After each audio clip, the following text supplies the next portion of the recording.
And away we go. Welcome back for another good old hobby time session. Fellow Grimdark enjoyers, Tramari, Pyro, welcome to the stream. Pollux G, good to see you. Hello there, replied with a General Kenobi. Peak references. Peak references, guys.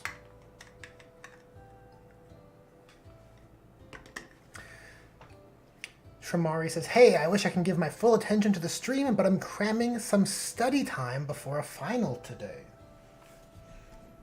That is more than reasonable, Tramari. Even just tuning in is, it's appreciated. I certainly appreciate it. As I posted in the YouTube community post, we're starting the Cult of Gengar arc with some humble cultists. Look at these goobery guys. They aren't cool at all. Well, they're pretty cool, but they're not hashtag cool, if you get my meaning. I'm kind of looking forward to having some goobers. I think it's important. I think having goobers in your kill team roster, or in your cast of rosters, let's say, is very important.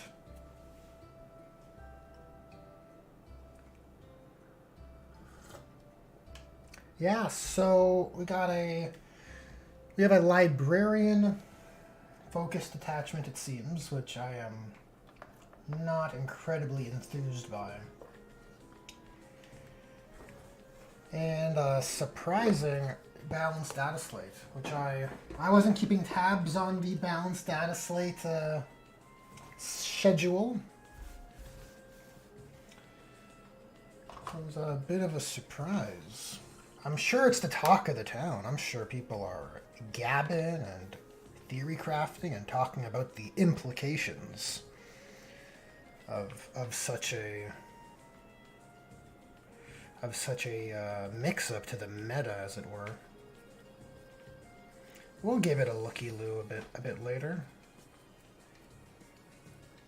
I'm sure there are interesting things. I've heard murmurings, whispers in the warp of a change to Odes of Moment.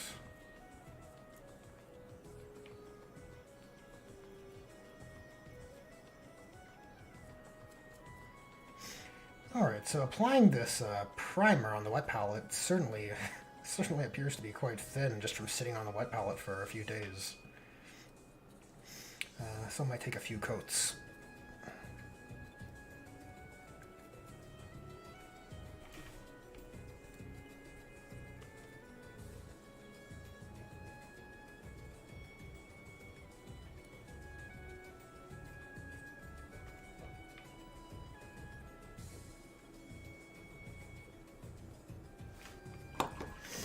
Kit Bash Carnage, drive-by like to keep that...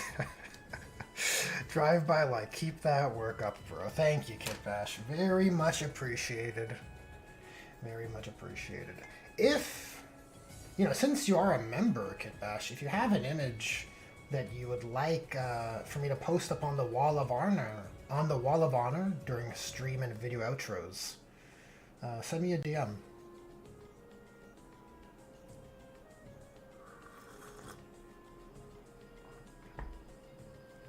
Tramari says, I'm curious if you can associate Gengar with the Emperor, like some cults do like the cult of the Four-Armed Emperor. It's a good question. I actually don't know if the official name for the team would be the Cult of Gengar. It might be a bit on the nose. I think I would prefer something a little bit more subtle. Maybe that might seem more tasteful. The meme ID for them for sure is Cult of Gengar, 100%. But I wonder if there's like a moniker associated with Gengar, or perhaps a particular moveset that's unique to Gengar that could be used as a source point for a name.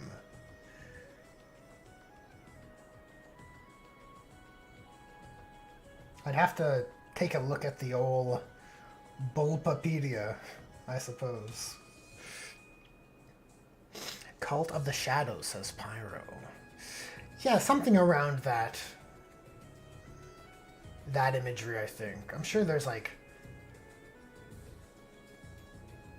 some moveset or accessory or some subtle reference from the Pokemon games or otherwise that could yield some, like, a subtle nod. Kid Bash Carnage says, see what I can come up with. Appreciate it. But yeah, deserve it. Ah, thank you, Kid Bash. Very much appreciated.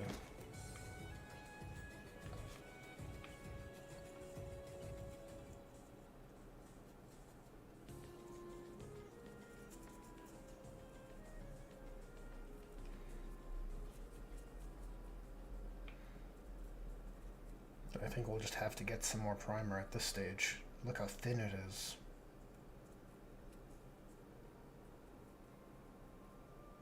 Like butter spread over too much toast.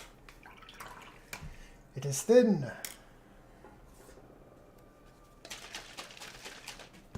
Tramari says, time to brainstorm a name for the unwitting humans for Gengar. After finals, that is. Of course, only after finals, Tramari. I wouldn't encourage otherwise. Pollux G says, Gengar eats dreams, usually. That is true. Gengar and Haunter have that, that's like old Pokemon references. Hypnosis and Dream Eater, those two moves. A bit of a combo, if I recall correctly.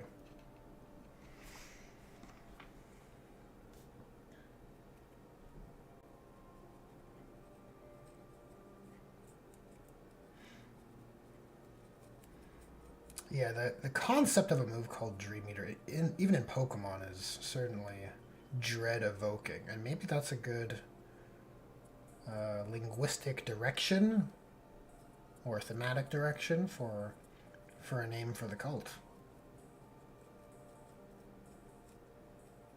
You know, Tyranids do like to eat, so it's kind of on theme. And Gengar does like to eat Psychers, so it does seem apt the more I think about it. But not Dream Eater per se. It's a bit too, doesn't have a good ring to it, even though the theme and imagery is there.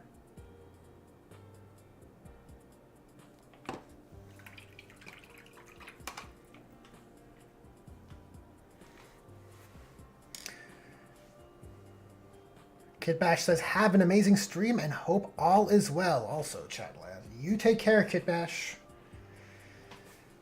Pyro says, doesn't Gengar hide and hunt in shadows? This is true. This is true. Gengar does have that ability to hide in people's shadows. Or I guess any shadow, really.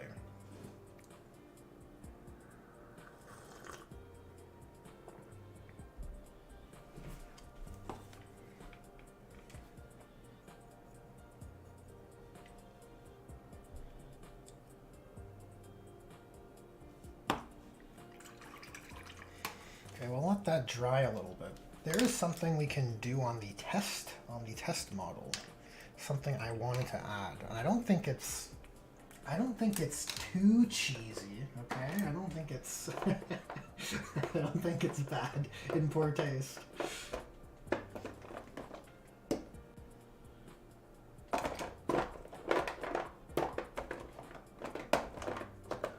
Corn Red, where are you?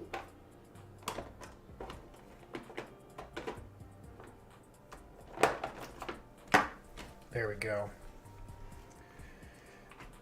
Pollux G says, Cult of the Devourer. It works. I mean, the Tyranids are, a moniker of Tyranids is the Great Devourer, right?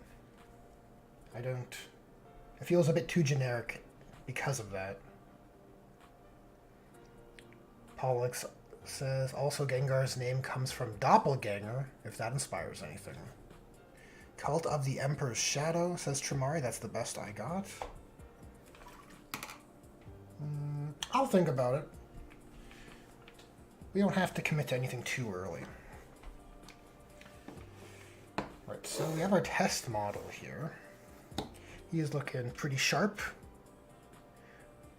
Look at his big hand. His big mutant hands. What a freak. It's pretty mild as far as Gene Stealer cults are concerned.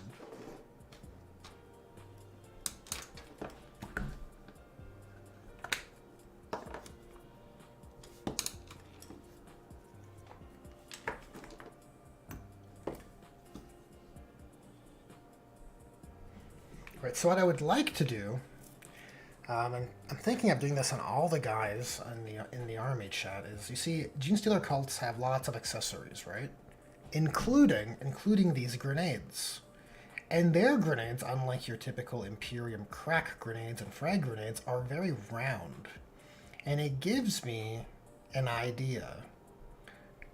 And I don't think it's too on the nose or too loud as a little meme reference. Right, but I think I can turn these grenades into little Pokeballs, and it brings perhaps too much joy to my soul. They're still grenades. I just think it's a interesting shape and a fun reference.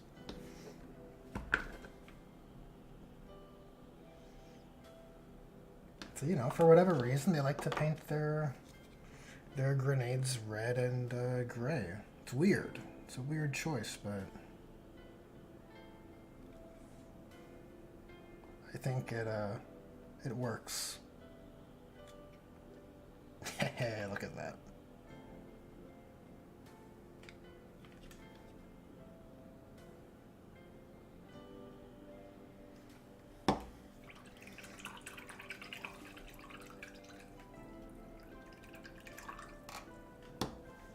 We'll give that a little bit of a pure red once the corn red dries a little bit. Tremari said ghastly grenades. You could. It's certainly more on theme, though. Unless I'm open to ideas, but I'm not exactly sure how I would go about making ghastly grenades. Aside from freehanding faces on all of them, but I don't know if I want to commit to that. Unfortunately.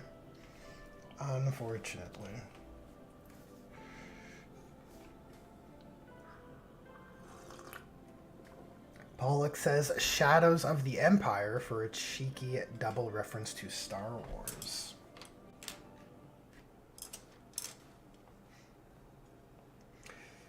Yeah, it does.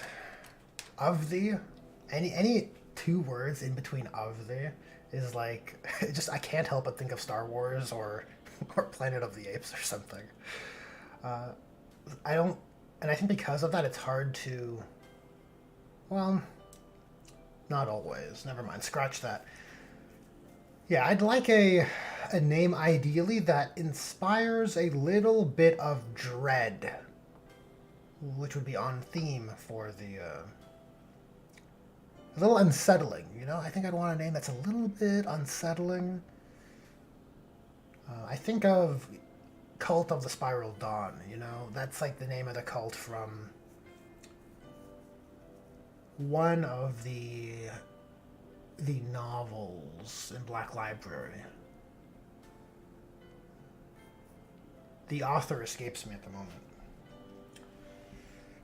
Peter Fevahari, I think. I think that's a cult that's in many of his novels.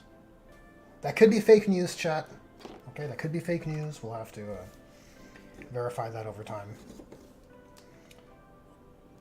You know, I reserve the right to be incorrect.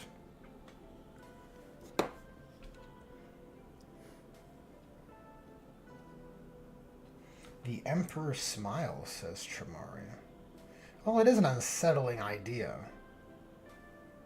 But only if you know the...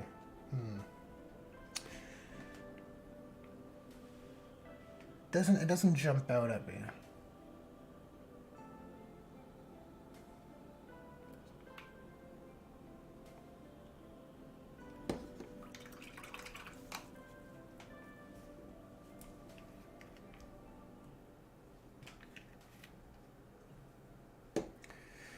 Tramari says, freehand, or fair enough, freehand can be hard. That is true. Tramari says, that sounds foreboding. The cult of the Emperor's Smile. It does.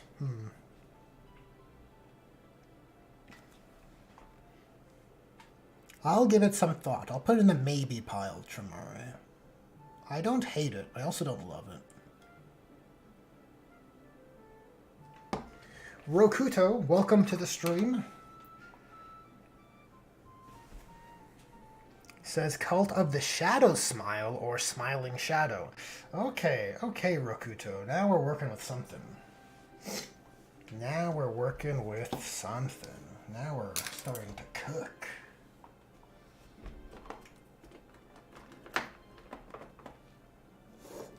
This guy ready for a second pass? I think so. Looks dry enough.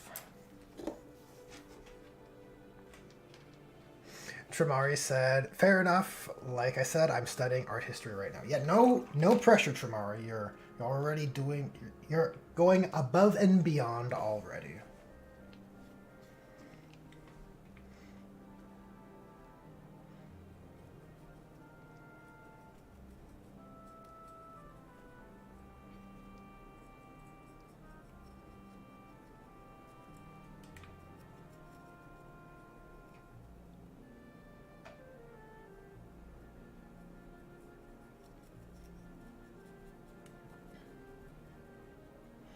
So how enthused are we, chat, about this balanced Dataslate? Is everybody jonesing for the review section of the PDF of the stream to begin? Or are you guys pretty indifferent?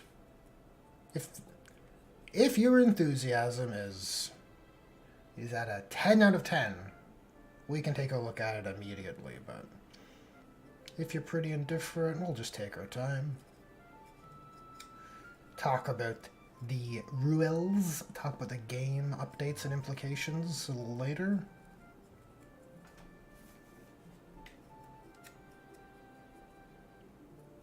Okay, 2 passes of primer should be sufficient.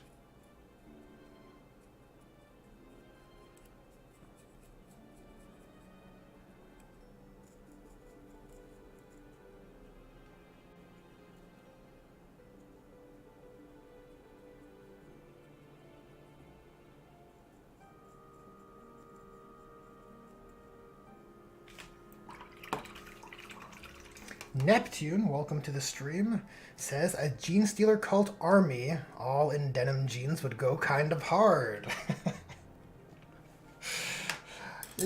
They'd be, I feel like that cult would have a good work ethic. A real salt of the earth kind of people. Pollock says, when you are the jeans dealer cult, you should wear some, yes.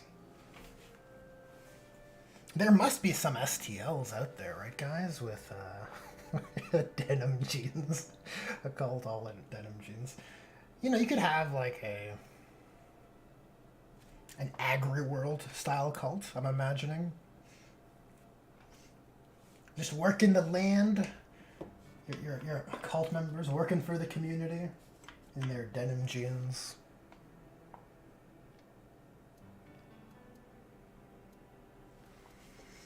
Denim sounds like a nightmare to paint, honestly, says Icarus. Yeah, probably.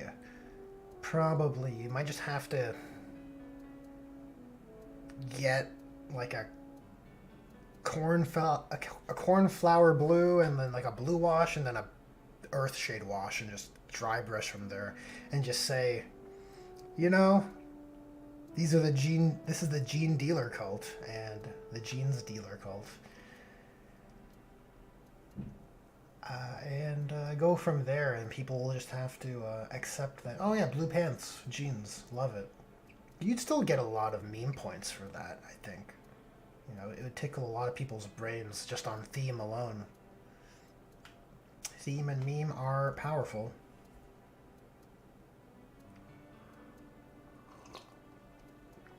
Pollock says every banner bearer just has a stick with a pair of pants on.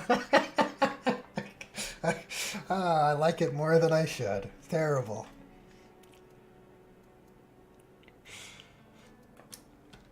Like we missed the bottom of his boot. Could you imagine a Kellermorph in denim jeans? Like a true cowboy, a true gunslinger. I think it'd be pretty rad. A Wild West cult.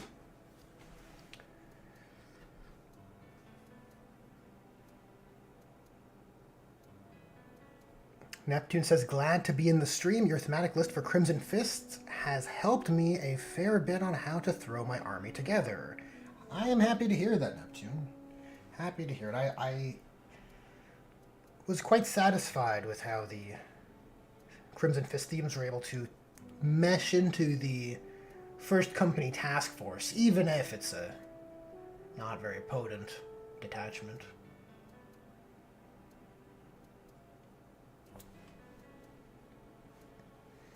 Flight of Icarus says, need some hats for that. Hell yeah. Hats, denim jeans, and vests, probably.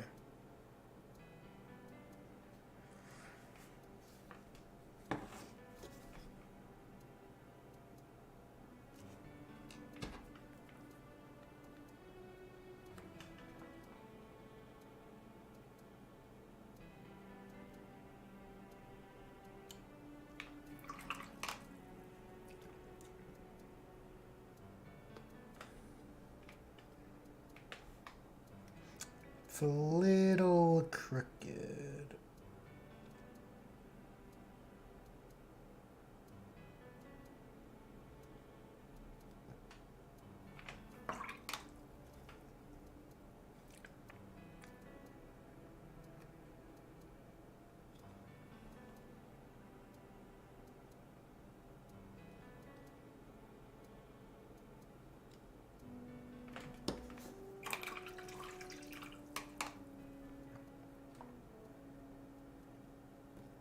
It's so stupid. Maybe they're like a little electric grenade, like a Voltorb or something. I don't know. It's amusing, but silly. Let's paint some skin. Let's get the skin painted. Kamikaze Senpai, welcome to the stream. You working on that painting guide for your cultists at what the 40k? Well, Kamikaze Senpai, I don't think there's going to be a guide. I might do a written one if you are so, if you desire it greatly. You know, I can make a community post pretty easily on just the recipe. What colors are used?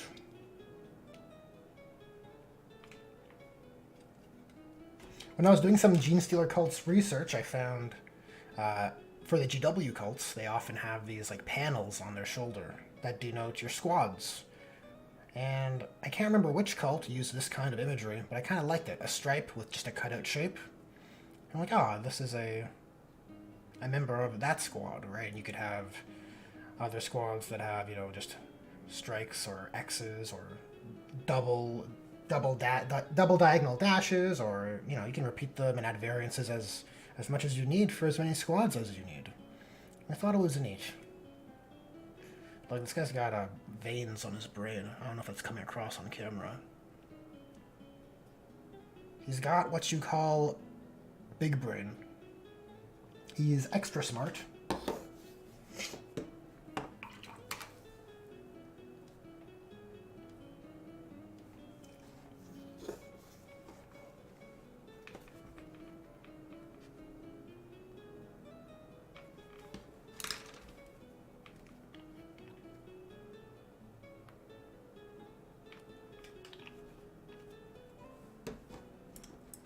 Pollux uses SMRT. Yep, extra smart. I like that that Simpsons reference there.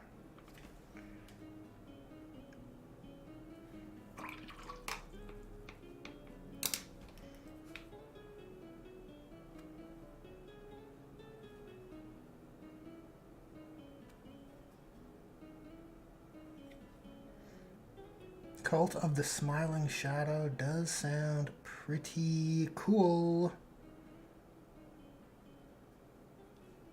Gives me a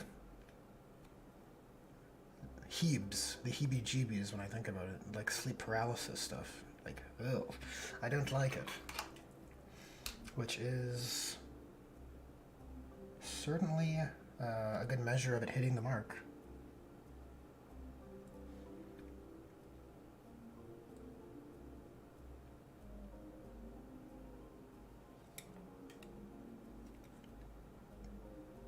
I think this kill team here will be another good exercise in just face painting, because nearly all of them have exposed faces. I mean, if you have goggles over their eyes, but most have their eyes showing, which will be pretty cool practice, pretty fun. I feel like I'm slowly getting better at painting eyeballs without them looking like googly fish eyes.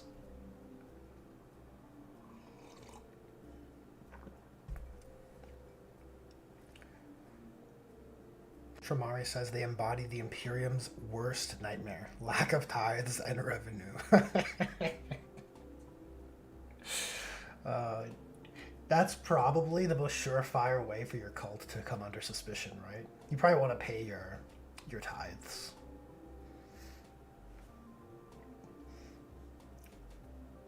Not draw attention to yourself, right?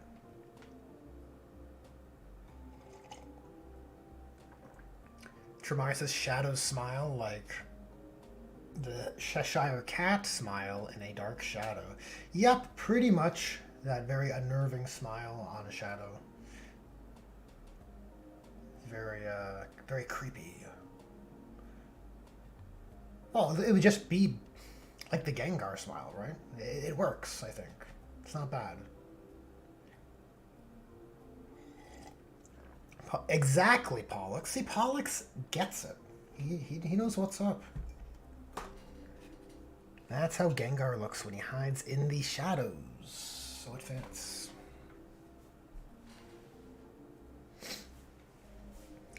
Icarus says, I've always thought that the Brood Brothers bespoke kill team looked really good. Yeah, I'm not sure. I haven't given the models a thorough review, I'll be honest with you. I don't know if they've added anything to them, or is it an amalgam of all the various Renegade Guard kits that have come out over the last few editions. These here are the first edition, like white sprue kill team GSC guys. Look, some of them are magnetized for that fun weapon swapping action, right? Like, oh, I don't like my Weber pistol, I'm gonna switch it out. Though the Weber pistol does look the coolest.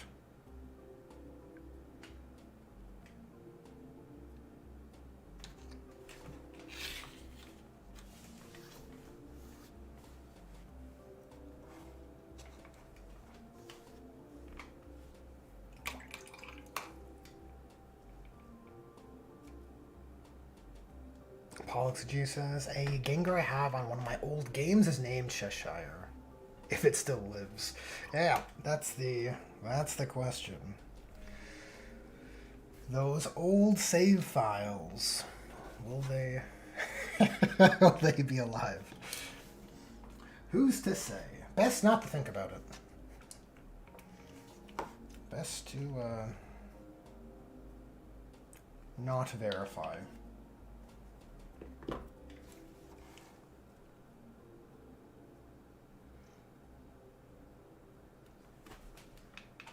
So I darken the eye holes a little bit. So actually darken everything underneath the goggles.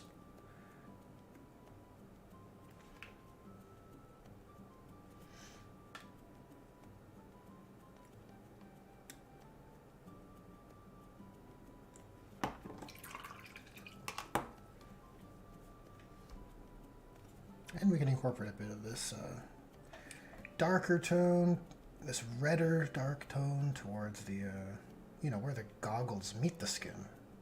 Because it's going to apply some pressure, right? And that pressure is going to discolor the skin.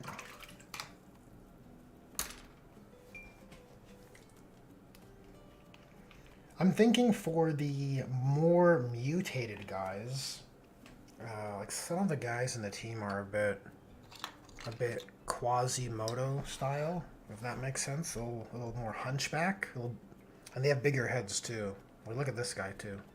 Maybe that's a better example, right?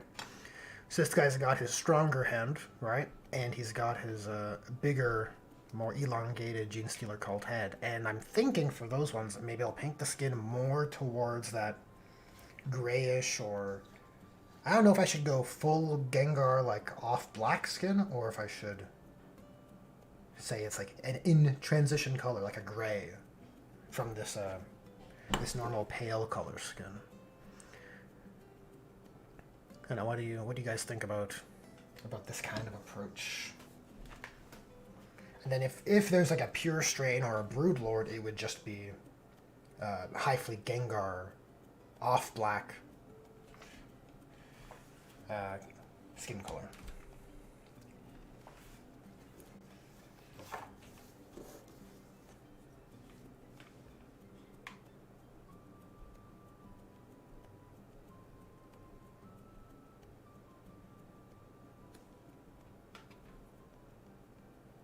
Figured I'd do these shotgun guys first, and then with the last shotgun guy, because I built 3 of each basic weapon, so 3 shotguns and 3 auto guns. But just the way the bodies worked out, one of the shotgun guys is a little extra mutant looking.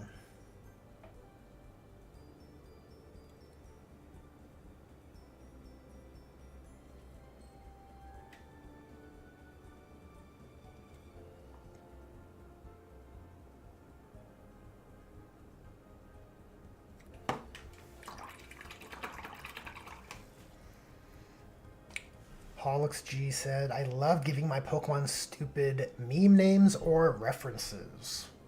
I mean, being able to rename your Pokemon was certainly it added that personal touch, right? Even the NPCs you trade with would have weird names on their Pokemon, right? So it felt par for the course to name them, right? It felt like you were doing a good job RPing, right? Like role playing the role of a trainer if you nickname your Pokemon, in my opinion. It felt to me like the main characters in the show were forced to not nickname their Pokemon for branding reasons, right?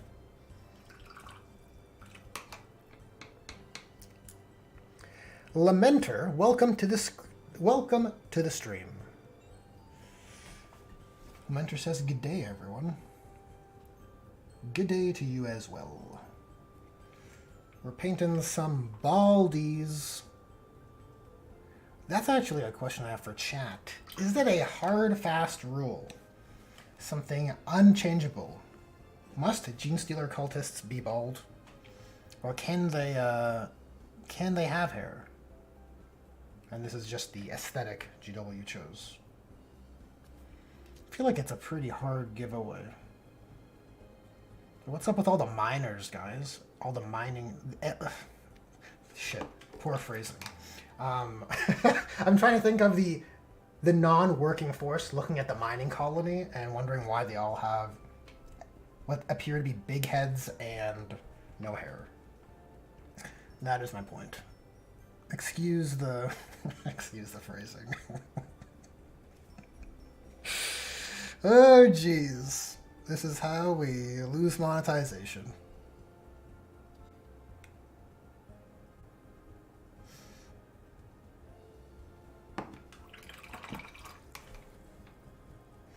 Icarus says, honestly, I never nicknamed my Pokemon because no one in the show did, and no trainer I fought in game did either. That is true. I must be thinking about something else then, if that's the case. I swear there were like a few NPCs you could trade with in the old games that would, you'd trade with them and they'd have some weird nickname on their Pokemon. That's set, right? Because you couldn't, I don't think you could change it.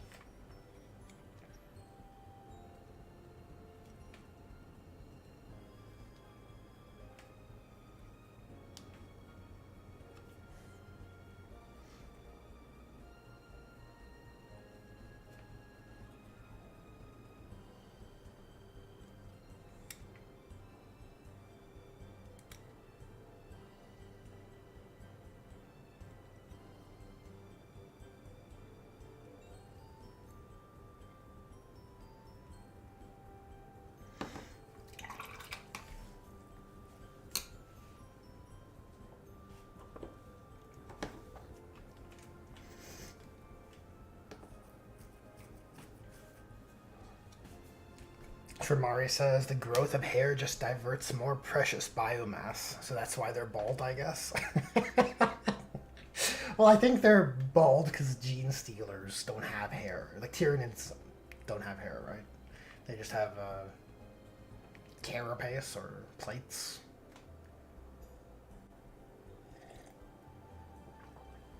Pollock says, I didn't as a kid, but later on, after starting to watch battles on YouTube where people had fun names for their Pokemon, I got into it. More than fair.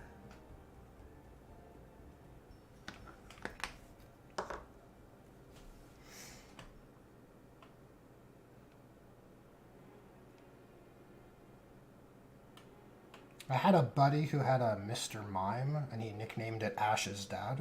It was pretty good. Pretty good name for a Pokemon.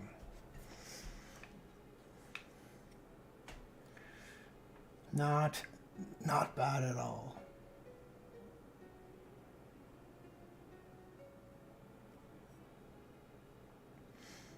Okay, well.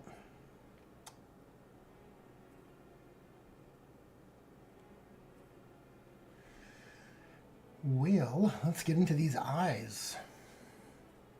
Let's paint these eye holes.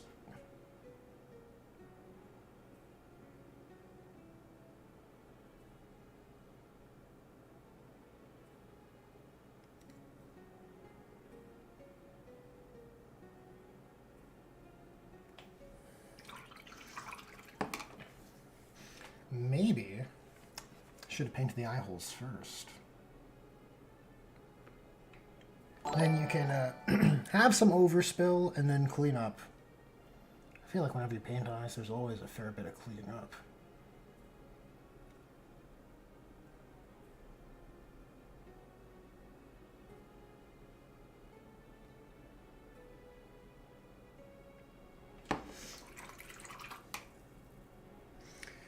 Lamenter says, never played Pokemon, sadly. Pollux G says, I have a Jigs called Mrs. Popo. Love it. Oh, that's great stuff, Pollux.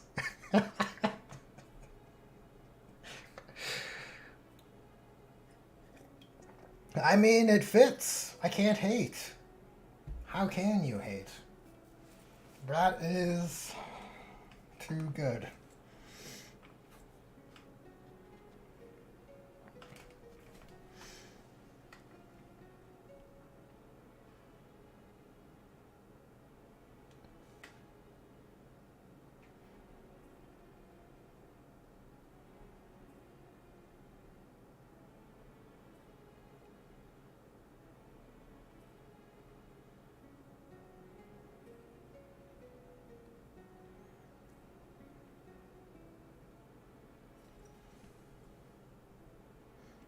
Then I think we want the other eye or the other iris to be kind of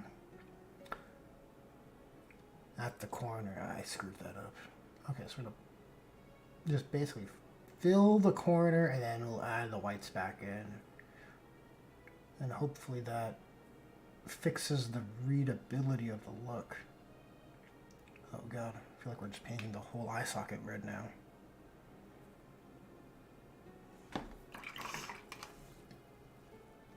Oh, on that note, I think my bomb squig on that kill team I just finished for the commandos. Unfortunately, it's not here.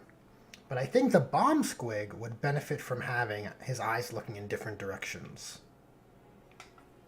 Because right now they're just whites.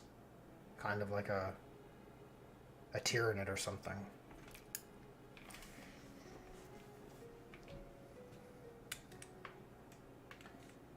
Tramari says, gonna grab a sandwich and get to class. Wish me luck. Well, you heard him, chat. Let us wish Tramari luck. Good luck, Tramari. Good luck. Good luck on your examinations.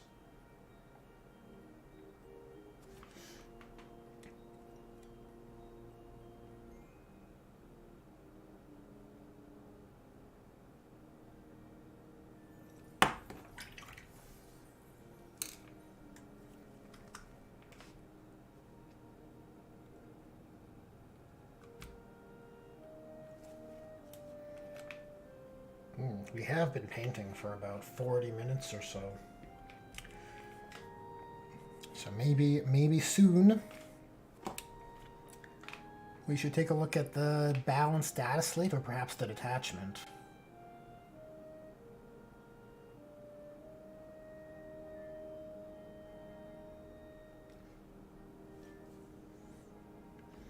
Just want to put a dab of pure red in the eyes, just to give it a bit more vibrancy.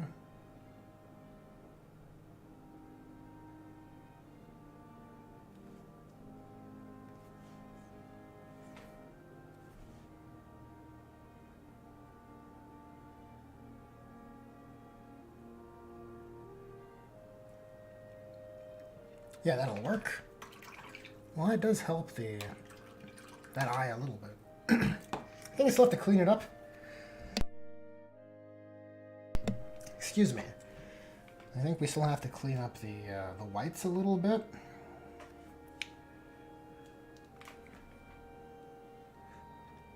So we'll just come in on this side and try and hit them a little bit. Just with the point of your brush. Yeah, I think that'll do. Look, it's just an infantry model. It's not like a character that needs that extra bit of attention.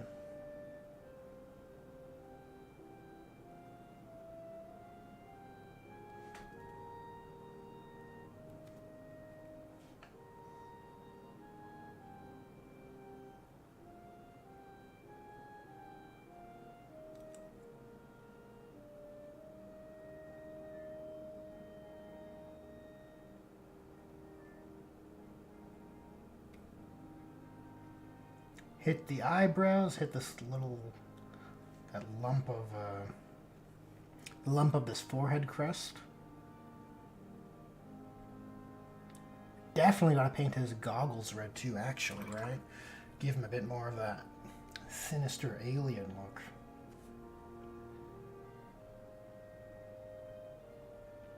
So we'll fill those in.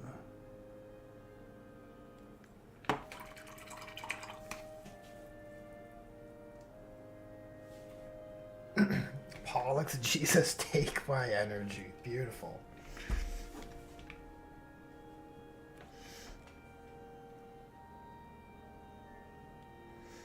I'll put some pure red in the corner of those goggles just to make them look a bit more lens-like.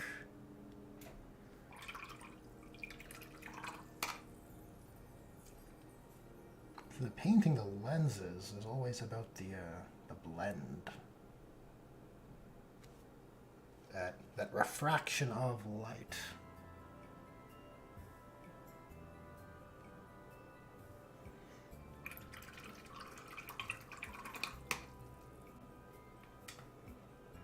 Look, it's not a bad starting point for a scalp. For some face painting.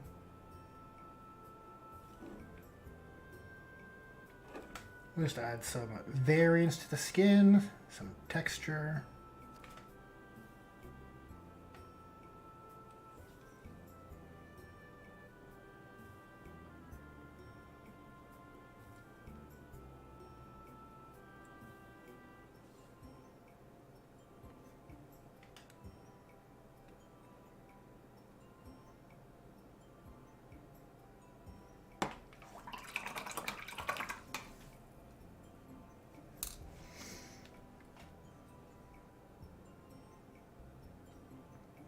Nice.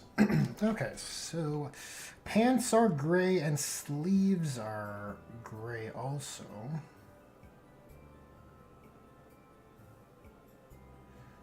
But I think our fabric elements should be purple.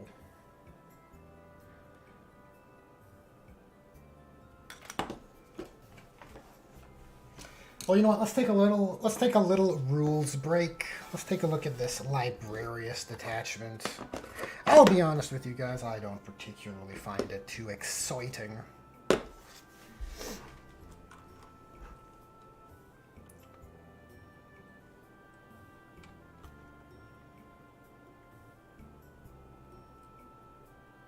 Okay, let me switch my OBS scene here to the the tab, the proper tab. Librarius Conclave. Let me enhance to full coverage. There we go. So looking at the Librarius Conclave, Space Marine Psychers that comprise the ranks of the Librarius often stand apart from their battle brothers, many of whom find mastery of the occult powers disturbing. Yet, despite their misgivings, no Space Marine doubts the might of their chapter's librarians. On rare occasions, often in response to demonic invasion or the machinations of Xenopsychers, a group of librarians may accompany a hand-picked task force to war. Alright, so that's the gist of the theme here. A Space Marine detachment built around librarians, a librarian force, or a conclave of librarians, which is, I don't know. Do you have, how many people have enough librarians to center a detachment around? It feels very niche, but on that same token, what I would like to see, rules for like a Crimson Fist detachment, really, I think, is what I would have advocated for if for a Grotnus Calendar Space Marine detachment. That is a little niche as well, but it would be more. It wouldn't be niche with regards to units and what's required, right? It just feels to me. It feels to me in principle that you're gonna have. Like, how many people collect duplicate models? Like duplicate if there's only one Primaris Librarian model, are you gonna buy multiple? Maybe. I feel like more often than not, most people won't. You kind of collect the range, right? Maybe a kit bash one. There'll be people who buy duplicates and people who kit bash duplicates and all of that. Anyways, detachment rules psychic disciplines. At the start of the battle round, select one of the following psychic disciplines. Until the end of the battle round, that psychic discipline is active, and its effects apply to all Adeptus Astartes Psyker units from your army. Biomancy discipline, add 2 to movement characteristic of models in this unit. Very good. Yeah, so only units your Psychers are leading. So it'll only be infantry units, but still going from 6. Think of it as a +2 to charge. Amazing. Amazing, right? Assuming you're not deep striking or something like that. Divination discipline. Each time a model in this unit makes an attack, reroll a hit roll of 1 and a wound roll of 1. Okay. Yeah, so that's alright. Each time Pyromancy discipline. Each time a ranged attack made by a model in this unit targets an enemy unit within 12 inches, improve the armor penetration characteristic of that attack by 1. Oh boy, that's what I would love for Salamanders, honestly. This kind of a real substantive reward for being up close. Is it too strong army-wide? Maybe. Well, it depends. Everything is gauged relatively, right?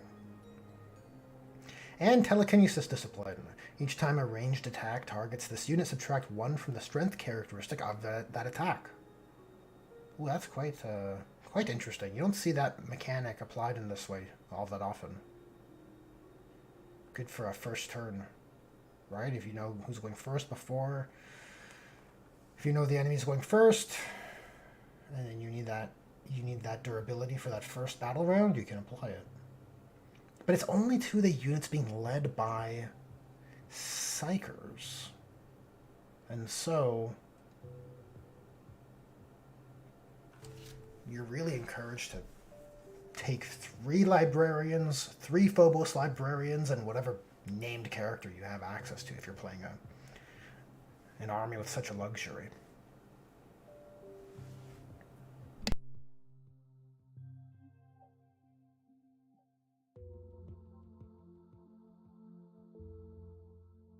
Pollux says, I expected a Raptors or Crimson Fist detachment. Yep, I was I was hoping we'd get No Matter the Odds back for Crimson Fist fans and anyone else who wants to use it, because it's detachments aren't faction locked, right? So why not?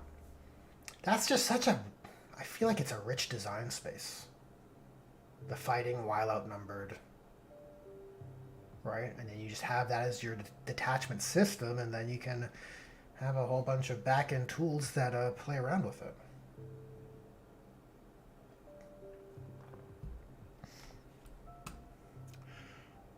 Anyways, and lastly, we have telepathy discipline. Telepathy. Telepathy? Telepathy. Each time a model in this unit makes an attack, you can ignore any or all modifiers to that attack's weapon skill or ballistic skill characteristics, and or any or all modifiers to the hit roll. Interesting, interesting. You know, you think of Phobos librarians with eliminators. That's pretty cool. Seems like there are some balanced Dataslate changes for eliminators as well, which kind of pairs in with that. Would make them super reliable and scary. And a bit scary.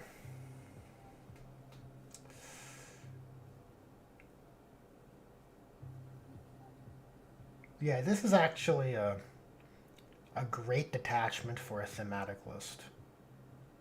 Because thematic lists are so memey, thematic list builds, that is, are so memey, it's like, you could, you know, I'm thinking, take a character like Mephiston, or what other named librarians are there? Ezekiel on the Blood Angel side? I don't know what his efficacy is like offhand. I'm pretty sure Tigurius is still really useful. He usually is. You take one of those named librarians as your warlord, and then 6 other librarians, and just go nuts. Anyways, enhancements. We have Prescience for 25 points. For a Psyker model, excluding Terminators, once per turn, when an enemy unit ends a normal advance or fallback move within 9 inches of the bearer's unit. I feel like lately we've been seeing 6 inches. It could be 9 inches, though. The bearer's unit can make a normal move up to d6 or 6 inches if the Divination Discipline is active for your army. So now I want to check, is there a stratagem to just key into these for a unit? Because there usually is. Sensory Assault. It's going to be a command phase stratagem, probably, if it were one. Doesn't appear to be the case. We have command phase here, but it's looks like a charge reduction. Odd. I did not expect that.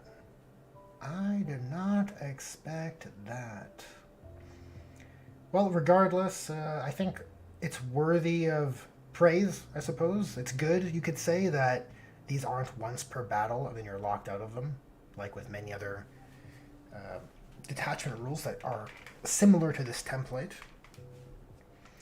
It seems like you have the means to just key into, you know, pyromancy discipline all game if you wanted to, right? If you're a Salamander's guy who likes wizards and fiery magics, you could just be like, yo, I'm just going pyromancy discipline all game. Don't even ask me. If I forget to declare it, just assume it's on. I think you have that luxury here. Eric Brandenburg, welcome to the stream. Eric says, I'm digging through my bits to build a lieutenant for my intercessors. Ah, the old bits retrieval. It is very satisfying when those bits you've been hanging on to come together. Okay, let's look at the next enhancement. Celerity, 30 points. Psyker only. The bearer's unit is eligible to declare charge in a turn in which advanced. Oh boy. And if the Biomancy discipline is active for your army, is eligible to charge in a turn in which it fell back. Amazing. That really opens up some affordances for your offensive output there for your infantry.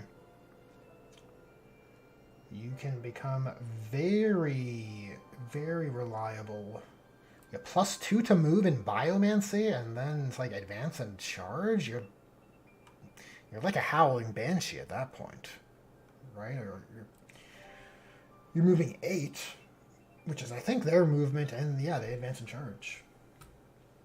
Pretty wild stuff. It is expensive, but wow. You know, assault intercessors led by a librarian. With that, that's scary, dude. They're rerolling wounds on objectives and stuff. That's a big old problem. Big old problem.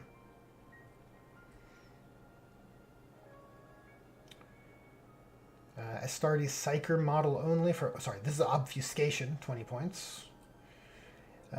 Enemy units cannot use the fire overwatch stratagem to shoot the bearer's unit, and if the telepathy discipline is active for your army, the bearer cannot be targeted by ranged attacks unless the attacking model is within 18 inches. You got 18-inch lone op, and you can't... I like this design space. Firing overwatch. Like, the inability to target units as a mechanic... Sorry, the inability to deny being shot by Overwatch kind of went away in 10th to 9th. Or sorry, from 9th to 10th. Because there were quite a few mechanics in 9th edition that denied Overwatch. But in 10th, it seemed like that was sort of removed. But Overwatch became much more proliferous. Because you could shoot in the movement phase as well, right? So I do like seeing that this is returned. Or it's starting to return, let's say. Very useful utility. Very useful. And lone op 18. Could be handy, right? If you have that unit on an objective and you're fighting a shooting army, and then maybe late game you're like, well, I'm going to activate the telepathy discipline because I know you want to remove that unit, and now you can't. That's pretty cool flexibility you can key into as you need. And the last enhancement is Fusillade, 15. 15 points. Ranged weapons equipped by models in the bearer's unit have the anti-monster 5+, anti-vehicle 5+ abilities. And the sustained hits 1 ability if the pyromancy discipline is active for your army.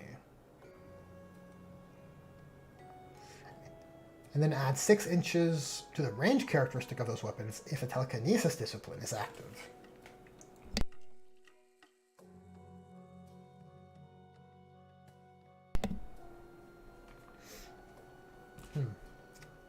Could be interesting. You know, it's better to have it than not have it.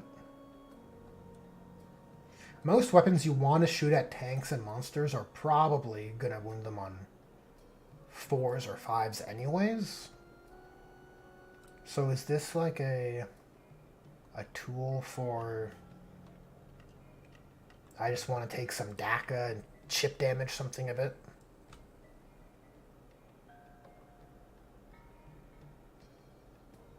Maybe. Definitely my least favorite of these enhancements. Eric Brandenburg says, at what... Oh, I already read that. Flight of Icarus said this would be flavorful for the Blood Angels, and honestly, the White Scars could enjoy this. Oh, you know what? Flight of Icarus. That's pretty good. I like that a lot. White Scars were known for their storm callers, after all, right? They are probably among the loyalists more psychically... They lean more towards psychers than any other loyalist, probably barring Blood Angels, right? They have a cultural touchstone like the Space Wolves in that regard. I mean, maybe all chapters have that though, but just those two got some attention. But I still like it. I still like what you said there, Icarus. Okay, stratagems, sensory assault in the command phase. You choose a Psyker unit from your army and select one enemy unit within 18 inches and visible to a Psyker model in that unit. Until the start of your next turn, that enemy unit is pinned. While a unit is pinned, subtract 2 from that unit's move characteristic, subtract 2 from the charge rules. Wow. Yeah, that's pretty good. So you're 18 inches away. -2 move, -2 charge. In addition, if the telepathy discipline is active for your army, the enemy unit must take a battle shock test. Okay, so we got the stratagems interplaying with our detachment system, which is good. Pollux G says, I would say Space Wolves, but we all know they don't have Psychers. Dude, Space Wolves, let's just cope. We all know what it is. It's kind of embarrassing they don't see it, honestly. That's my opinion. I would... I would not write it that way if it were up to me. It feels like they're dumb.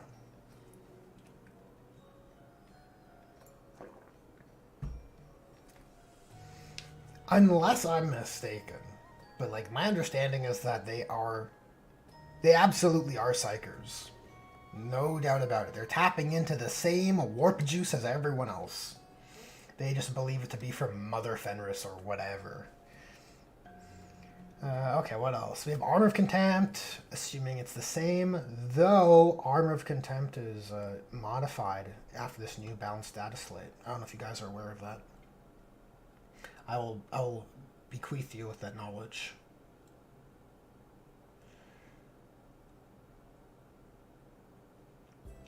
Until the end of the phase. Yeah, so all of the Armor of Contempt type stratagems have been changed to until the end of that unit's attack. Not until the end of the phase. Why this is written in the old way, I do not know. I guess maybe they want to keep it consistent and just globally fact things. Maybe that's easier. Regardless, let's move on. Fiery Shield. Fight phase stratagem for 1 CP just after an enemy unit has selected its targets, so this is a defensive stratagem for fight phase. You choose an infantry or mounted unit from your army within 18 inches of one or more Psyker models that was selected as the target of one or more of the attacking unit's attacks.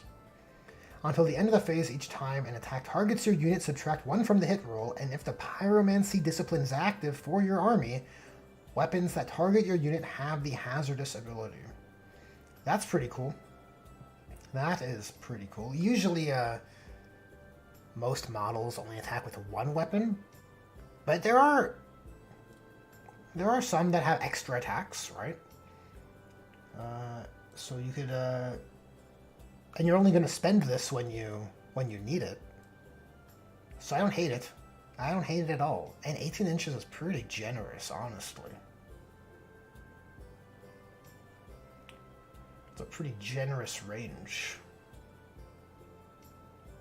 From your army that is within 18 inches. Doesn't have to be visible either.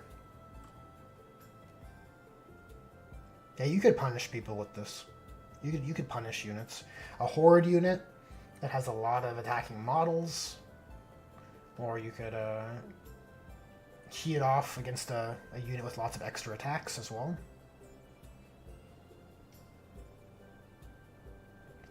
Think of the Disco Lord. I think he has 2 sets of extra attacks. Units like that. Pollux G says you just try to blow up their guns. Yeah, you try to blow up their chain swords or whatever they're swinging with. Lamenter says that's what she said. Phrasing, am I right? I'm pretty good at saying terrible things by accident. Iron Arm. Let me enhance here. Get this a bit more front and center. Iron Arm. Fight phase. Looks like this is your offensive fight phase stratagem. Similar parameters. An Adeptus Astartes infantry unit from your army that is within 18 inches of one or more Adeptus Astartes Psyker models from your army that has not been selected to fight this phase. Until the end of the phase, add 1 to the strength of melee weapons equipped by models in your unit, and if the Biomancy discipline, or 2 if the Biomancy discipline is active for your army. Plus 1 or plus 2 to strength is... It's going to be breakpoint dependent. But again, you're only going to spend it if you're going to hit a threshold, right? If you're going to go from same to greater or greater to double. And so on and so on. So even though it's not the sexiest, let's say, you're only going to use it when it's valuable. When it's suitable.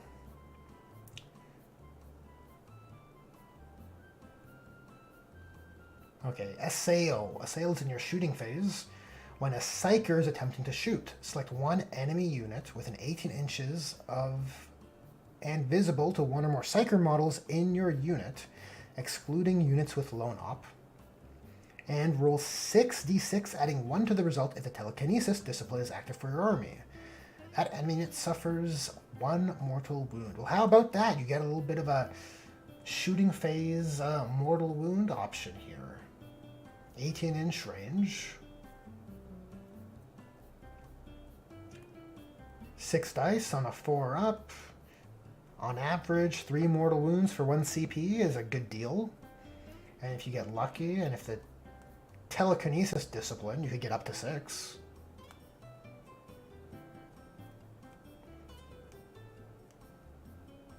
Not terrible.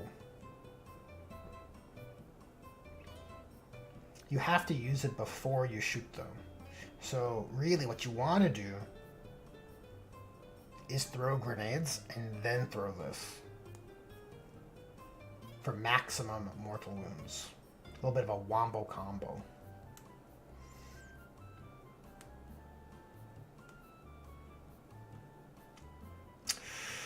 That's probably how you would deal with vehicles when doing the meme version of this list. And when I say deal with vehicles, it's still not enough to take them out. But it would help. And then we have Prescient Precision as a last stratagem. So what's interesting is the last few detachments we've had have had more than one, it seems, reactive stratagem. This detachment has none. No enemy phase stuff, which is surprising. No enemy turn stratagems. Okay, Prescient Precision in your shooting phase. 1 Psyker unit from your army that has not been selected to shoot this phase. Until the end of the phase, each time a model in your unit makes an attack, that attack has the lethal hits and ignores cover ability. As well, if the divination discipline is active for your army.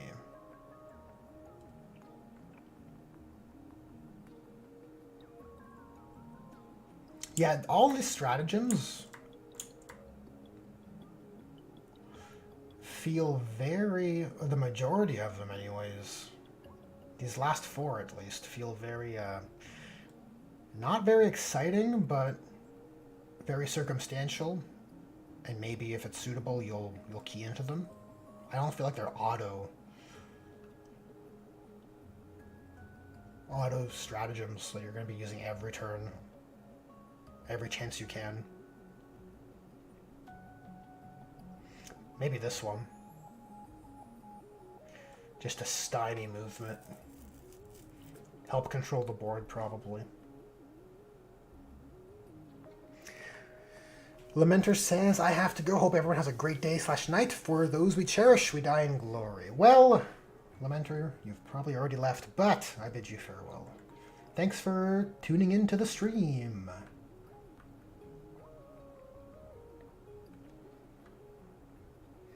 Pollux says, I deal with most things by sending Mephiston in that direction these days. Yeah, Mephiston can hit way above his weight class. He is an accurate representation of how OP he's depicted in the lore.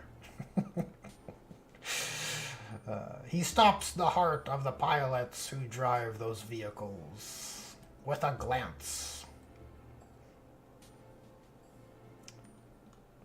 Okay, we will get back to painting and maybe take a look at the balanced Dataslate. The problem, guys, with the balanced Dataslate is there's just so much. There's just a heap of updates.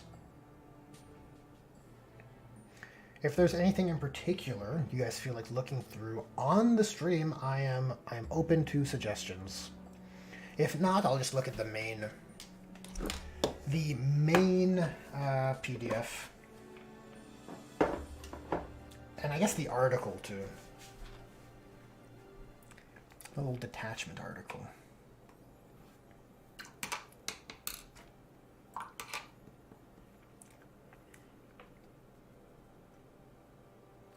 Alright, so let's get some dark sea gray, I think. I think that's a color I want to be using. Oh, you know what? We totally screwed up.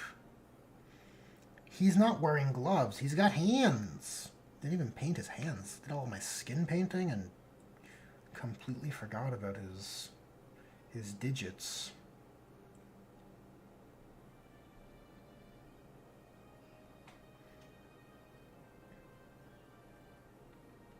I mean, I'm assuming these are hands. GSC guys don't wear gloves typically, I don't think. Maybe I should check the reference on the Warhammer website.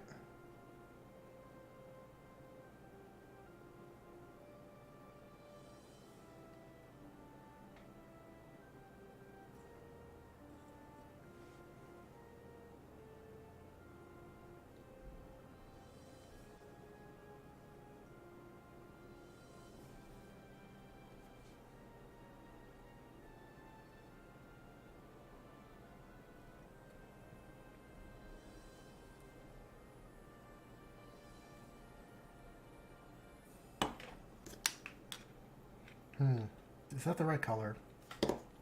See, this is the challenge that I've imposed on myself by not writing down my recipes.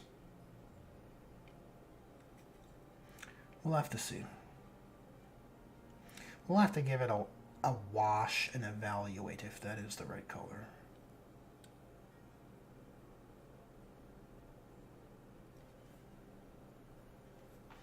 These gray pants.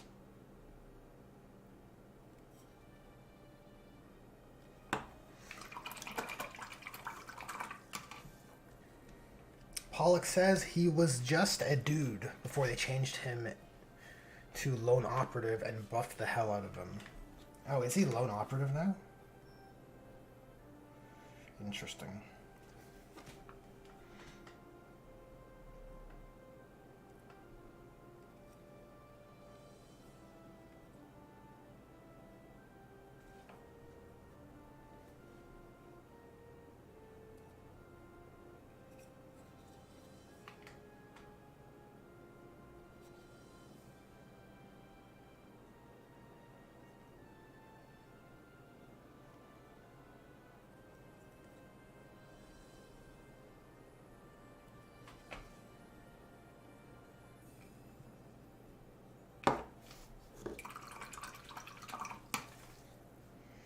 Pollock says it's probably hard to get gloves on those claws. Probably.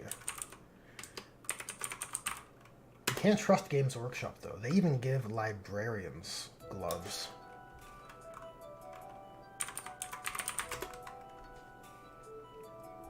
I think they want their hands to be exposed, though. Okay, some of them do have gloves. It seems.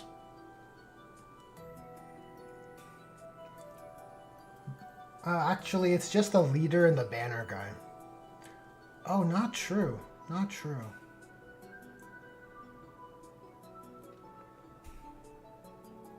But the ones who do have gloves are fairly obvious because the back of their fists have plates on them.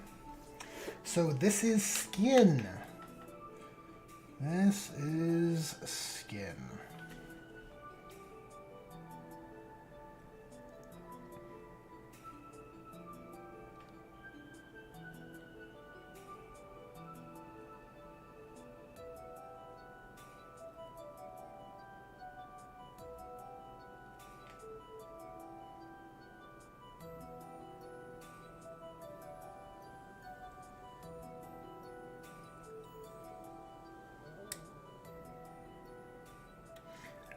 Might sort of phone in the hands a little bit because because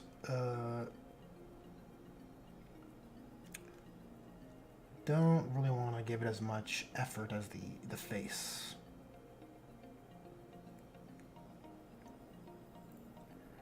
So we might do a little bit of an old classic style wash and then just highlight and call it there.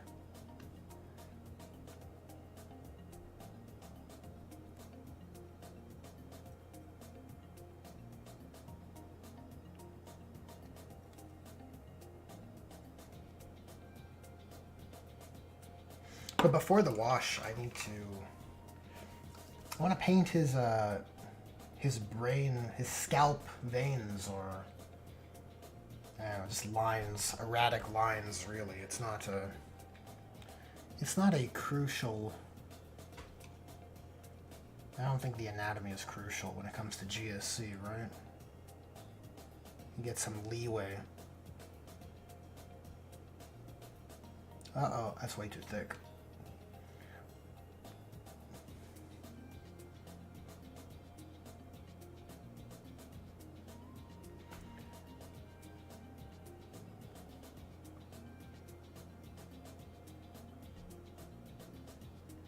That's kind of the thickness I want. So we're going to clean up some of those, but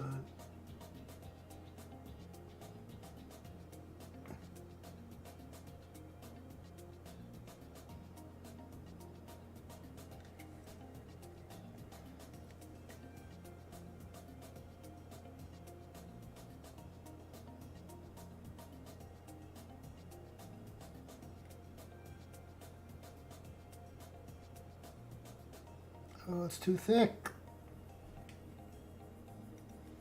It's too much.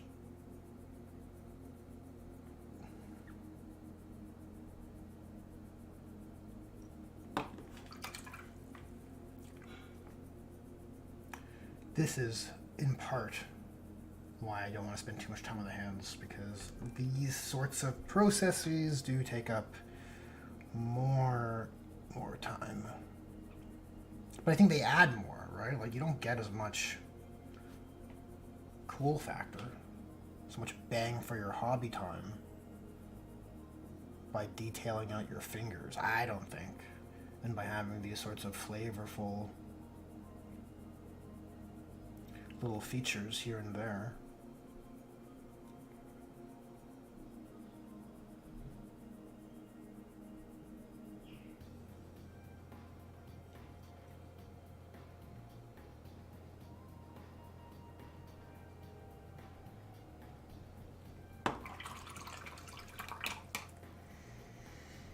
Pollux G says probably depends on the level of mutation.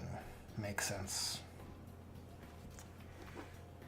That does hold up.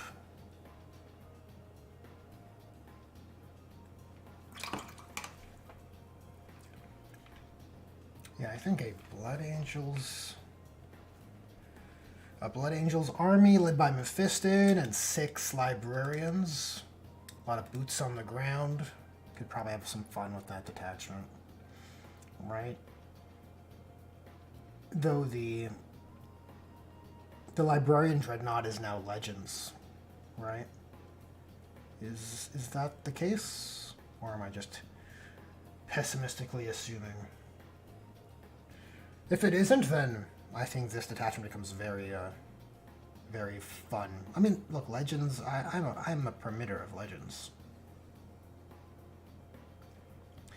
I don't want to make it seem like I'm not, but the stigma is the stigma. Okay. So I think that's good for the amount of veins, or, you know, tendrils, let's say. So now we gotta give this a wash. I have a particular wash I use for High Fleet Gengar. That's normally black and a Druchii Violet mixed with Lamian Medium. However, I don't want to darken the skin too much. So really, I want to mix, I'm thinking, A bit of Druchii Violet, but probably something more standard as well, like Reichland Flesh Shade. And Lamian Medium, I'm not too particular about. I like having the more matte finish on the Gengar skin, because I think it increases the readability and looks really good on the darker value of the black skin. Of the off-black, super dark gray High Fleet Gengar skin.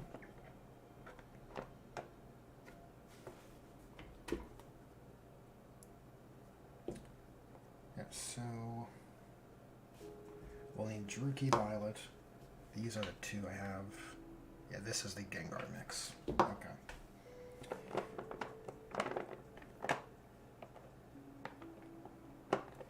And a Flesh Shade. Well, you know what? I will add some Lamian Medium because it does just lessen how it lessens how much contrast comes from the wash process, which can ruin your underpainting to a degree sometimes.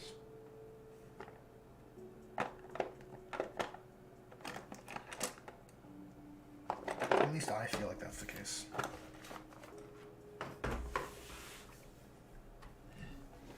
So we'll use this for our wash. We'll probably do one part of each and then 2 parts Lamian Medium.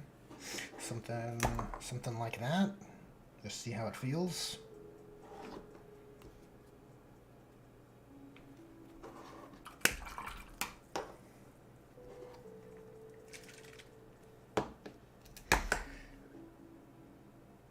Pollux says Terminator Assault Squad, led by a librarian, could make use of that extra bonk power. Yes. Yep, they would. Librarian gives sustained hits, right? Sustained hits to his, whatever he leads. If memory serves. She's already a little more potent than usual. Okay, let's see how this feels.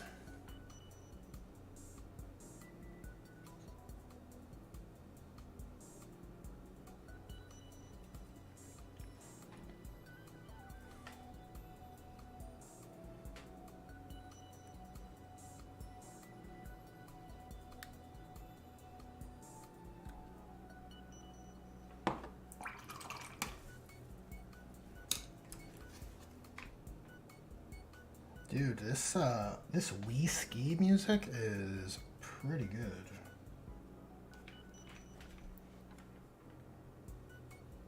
I think it's a pretty good jam, I won't lie.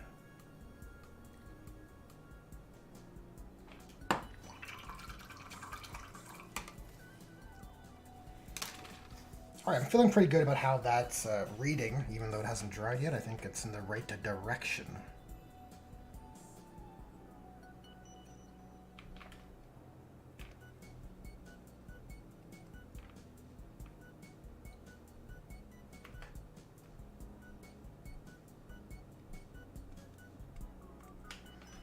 Let me take a look at this banner guy. Some cultists have sashes.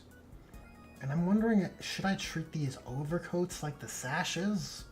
On the official painting scheme, they don't. They treat it just like the fabric cloth. And the sash color is your contrasting piece for a few. Which I guess makes sense. Your overcoat is probably this same piece of clothing. Then you have these pads that go over top.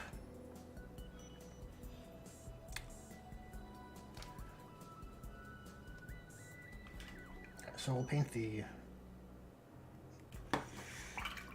overcoat as well.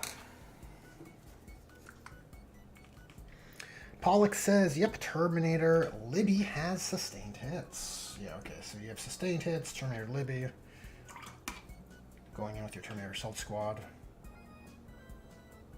Do the Terminators need +1 or +2 strength?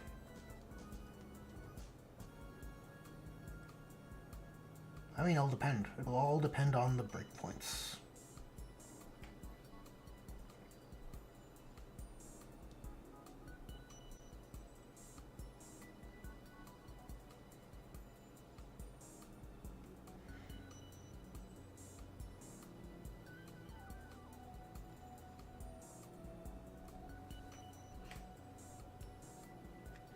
Now, something else I'd like to do on these for the cult of Gengar, or whatever it ends up being officially named, is to kind of define a derivative cult icon for them. And I wouldn't change it on the small guys who have like little emblems like this. That's just too much effort. But on the banner, I think that's probably worth modifying your cult insignia, right? I wonder if I can graft some plastic art to make it a bit spiky, maybe a bit more like Gengar.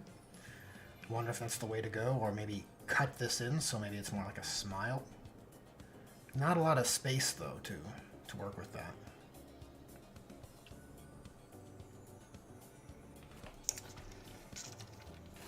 Just something I noticed when I was looking at the various GSC cults in the Codex GW and the official schemes, right? You get those heraldry breakdowns, force org breakdowns, and all of that. I noticed that they all have a derivative spin on the GSC logo. I was like, that's pretty neat. I do like that.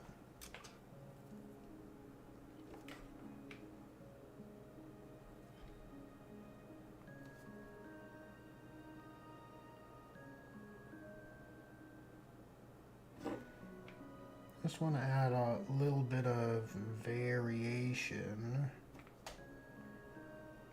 to the scalp.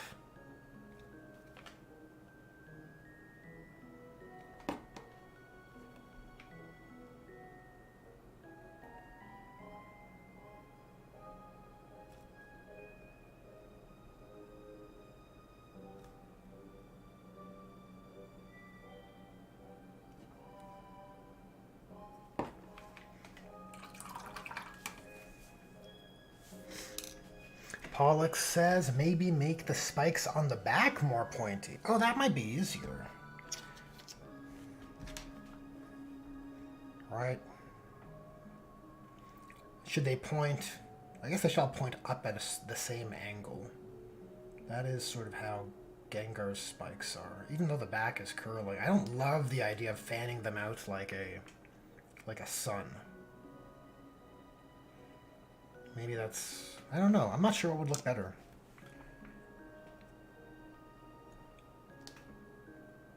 Yeah, but... very interesting.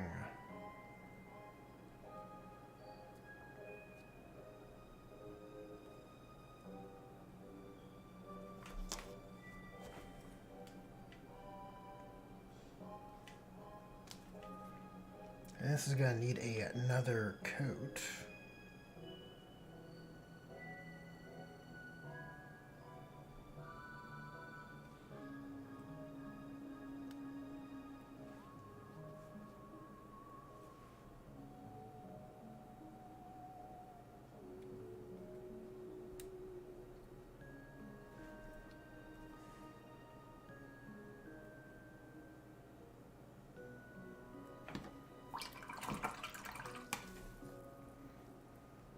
Pollock says they are more intimidating if they are pointy. Good rule of thumb, certainly.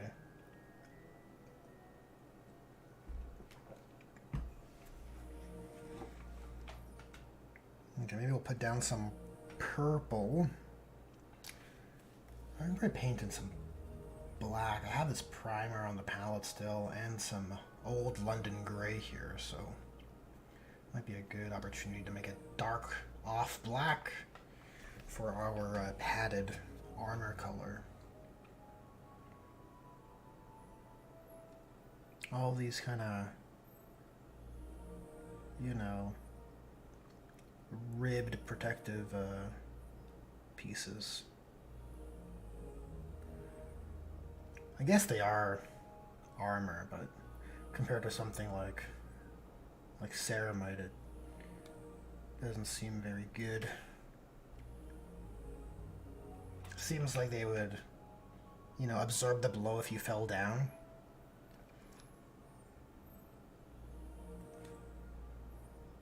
Just a bit of padding, probably.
With this dark purple, I want to see if I can kind of rein in those eyes a little bit. Now, I don't know if this is going to ruin what was done, but I feel every model is an opportunity to sort of try stuff out, to figure out what works.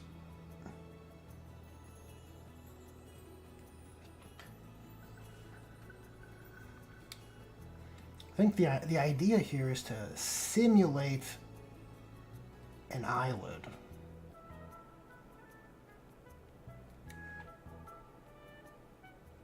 Well, I don't think we've hurt the readability too much. I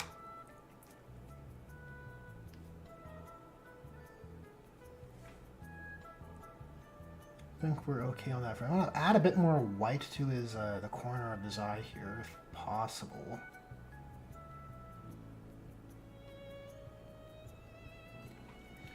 If I can do that without ruining the eye itself.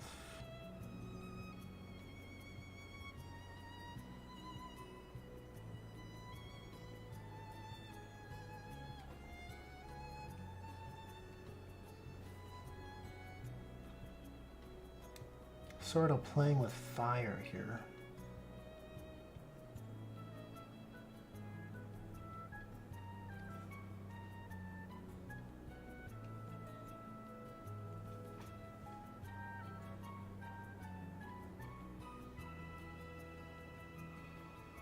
There we go. There we go. Okay, we'll grab our dark off black into the padded section of his face mask. I'm assuming all these dudes are dudes. None of the GSC neophytes appear to be female. I mean, you have like the characters, but I don't think any of the normal infantry are.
Icarus says the Librarian Dread is in Legends. Yes, yeah. So does sap a little bit of the matched play fun from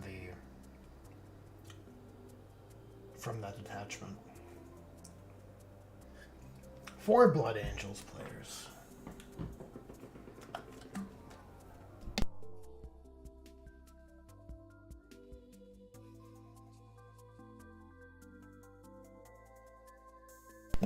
Okay, let's take another break. We'll look at the balanced Dataslate article and in the PDF as well, just to get the broad strokes of the update there.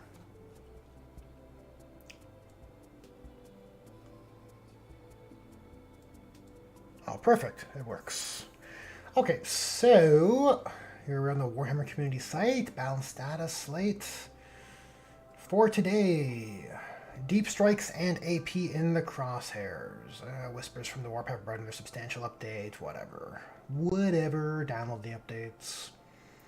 This is awesome photography. You know, like, can't hate on this. This is awesome stuff. Can I zoom?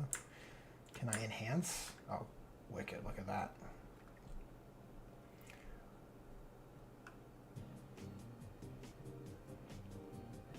Looks rad. See, if only the game could look this good. If only the game could look good. I am indeed a hater. Okay. So, let's see here. In 2025, we will plan to make 4 updates again. Each time we will potentially make changes to the Uniform Field Manual, Army Rules, data sheets, detachments, facts, erratas. We believe this is the best way for each update to improve the game experience for all players. In this balanced Dataslate, we focused on 2 major changes to certain rules across multiple armies. 3-inch deep strikes. We're making some blanket changes to rules that allow units to deep strike 3 inches away from enemy units. We felt this wasn't the most interactive rule and created some haves and have-not armies with reserve denial rules. We've moved the range out to 6 inches to reduce the feeling that some players had no options to counteract the rule. Yeah, I think that's fair, right? Like, these changes are really geared towards competitive players. Matched play, tournament play, that sort of community, that level of that play environment. I do understand the luxury of units like Space Marine Infiltrators with Omni Scramblers, but not every army has access to that kind of crutch of a unit. So I guess making it less egregious by 3 inches, it helps. AP stratagems. We've also reduced the strength of stratagems that reduce AP for incoming attacks for the full phase. They have now been changed to reduce AP of incoming attacks from 1 unit. Our hope is to give players more options for interaction with this defensive strategy. Okay, so actually, I was mistaken. It's not for the... Oh yeah, it is for that 1 unit. Okay.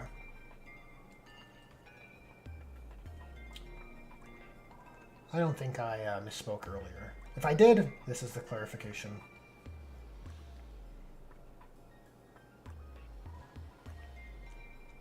Again, nice bit of photography here.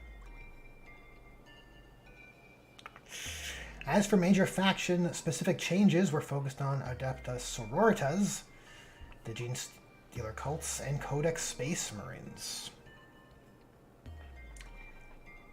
For the Sisters of Battle, we have adjusted the rate at which players can generate miracle dice to make them a more precious resource. Yeah, you think? It was crazy to me, guys. It was crazy to me, the disparity when I would play Eldar. And again, Eldar is strong and busted for different reasons. But when I would play Eldar against my friend's Sisters of Battle army, the rate at which we're collecting dice is just... it was crazy to me. It's like there's such a severe disparity in these two dice swapping mechanics. Yeah, it should be adjusted, obviously. It's super potent. Anyways, and one to be spent only at the most crucial moments. In addition, we have made some adjustments to the Burners of Flame detachment to bring it in line with the other detachments presented in the Codex. I guess it was an outlier. I guess that's what that means. Genestealer cults, alongside a few stat adjustments and datasheet abilities. The big change here has been to rework Cult Ambush to remove the random nature of how units return. Now players will get a set number of resurgence points to spend based on their game size, which they can use to pick which units return as long as they have the sufficient amount left. Yeah, right, so this just makes good sense. It should have probably have always been this way. The idea that the Genestealer cult's themes are kind of central around this idea that they have a plan, like generations in the making is the idea. They were initially kind of framed that way as this high, art of war sort of Sun Tzu. You need a big brain, pun intended, to kind of make this army work, make good trades with these very weak units, use them correctly, position those weak units well to leverage things like crossfire.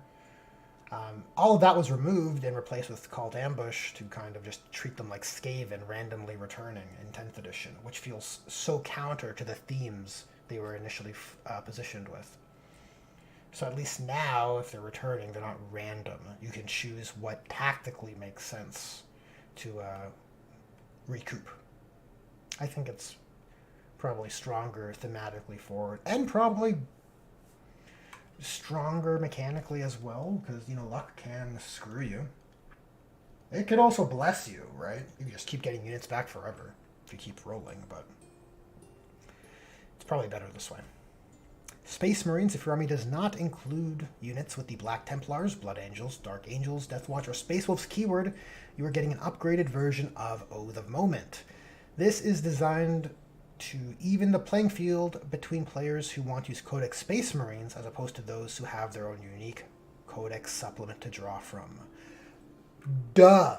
That's all I have to say about this. Obviously, as soon as supplements started appearing in 10th edition, it became very clear that it's a rules for thee, not for me, for the chapters that don't have supplements.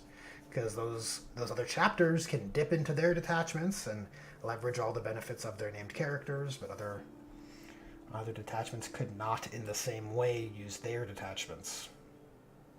So it makes sense to have something. I still don't think this is the right way to do it, but it makes sense to give the other player something for not having that affordance.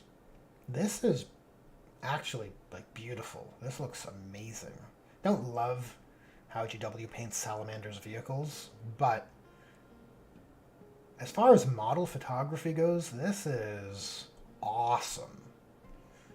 Great use of lighting, contrasting that Salamander's green with a red fiery environment. Looks great. Got some side ambient lighting here as well, and in between the crevasses here also. Looks fucking beautiful. And we got a little chaplet up here. The brothers hold. Very cool. Changes have not been limited to these three factions. We have made tweaks to army rules, detachment rules, unit abilities, and datasheet profiles across the range. Good God, I do not want to look through all of that. All of these have been made to further improve the external balance between different factions and the internal balance between the factions, allowing players to feel they have more powerful options than ever. We've also made changes to the points for units that have proven too powerful, though overall there are fewer points changes this update due to proximity to the previous points update. Additionally, with all the new detachments coming out for Grotmus, We prefer not to overdo any changes. Yeah, that makes sense. That makes sense. We're going to perform a review after all of them have been released. Then we can start to see what trends emerge.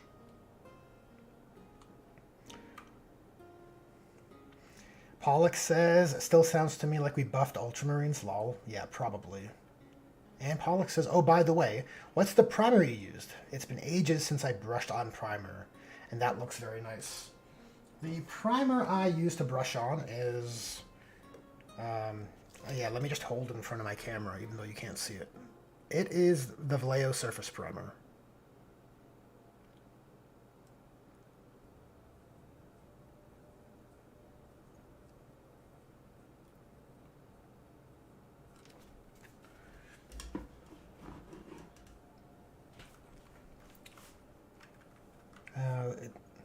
We hope you enjoy all the changes. Yeah, I kind of adore this, honestly. Whoever's doing the photography at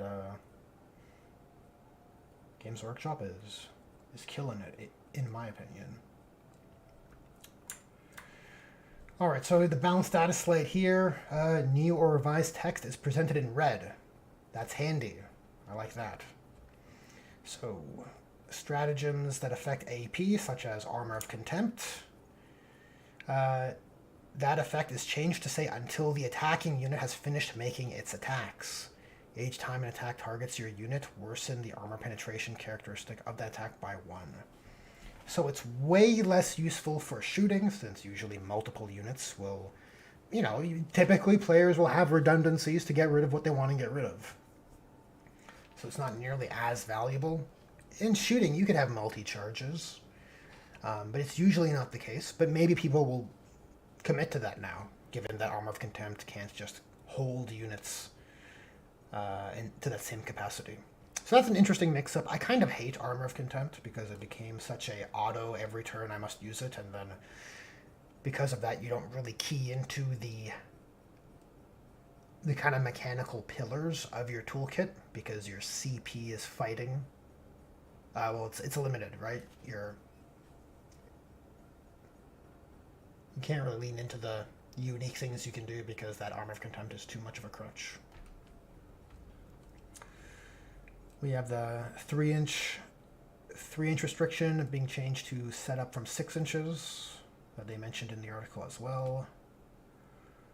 What else? Adeptus Sororitas stuff. At the start of each battle round, they get dice. And if one or more units were destroyed. Wow. So not each unit. So really dialing back the miracle dice. Which is fine. It's probably better. Probably feels better. Dice swapping mechanics generally feel bad, especially when you have buckets of them, the way the sisters were able to accrue them. I still don't think miracle dice is the way to represent miracles in 40k. Dice swapping feels a bit too Zinchian for my liking.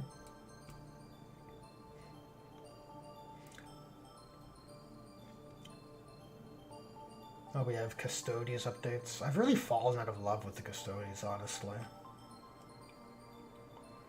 Toughness changed to 7 and 8 wounds. Salvo launcher strength 10, AP 3, D6 plus 1. That's good quality of life. That is quite good. Twin linked also now.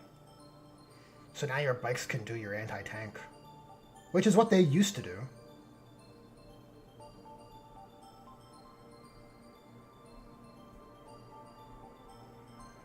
Used to have those Melta missiles. And the Hurricane Bolter damage too. That is crazy. That is crazy. Virtus Praetors are also toughness 7 with 5 wounds. Good God. And their ability, once per battle after this unit ends, a normal or advanced move. Oh, okay, so they can do a normal move. They don't have to advance and give up their charge.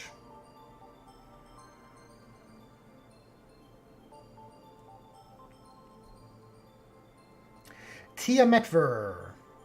Hello, welcome to the stream. You've caught me here, just looking at the new balanced Dataslate. Just doing a broad overview of what's changed. I'm not trying to get into every single faction here. It's supposed to be a hobby hang stream. That's the true joy of the hobby. Lord Solar officer can issue 3 orders to regiment and squadron units. I guess it used to do, what's the auxiliaries? There was a term for auxiliaries before, right? Seems like they removed that. Tempestus Aquilons are in your movement phase. When this unit is set up on the battlefield using the deep strike ability, it can perform precision drop. If it does, it can be set up 6 inches. Oh, I guess it used to be 3. And probably like in Scepters, in the reinforcements, or sorry, in the enemy turn with rapid ingress. So it seems Inceptors will probably have that same bit of copy-paste over on their THAC section. Black Templars Repulsor Executioner. Are they changing the Repulsor Executioner? Oh, the transport section. I care little for transport. That's not my problem with the Repulsor Executioner. My problem with the Repulsor Executioner is that it's worse at executing than the Gladiator Lancer. That's my problem with it. Oh look, your Crusader combat knives get AP -1. How about that? Extra sharp knives. A little bit of whetstone action for your knives. Yeah, Space Marines affect Screaming Descent. You can set up more than 6 inches instead of... Oh, you can set up 6 inches? I guess it used to be 3. Too many rules to keep track of for too many factions. Shalaxi Hellbane. What are they doing to my gal Shalaxi?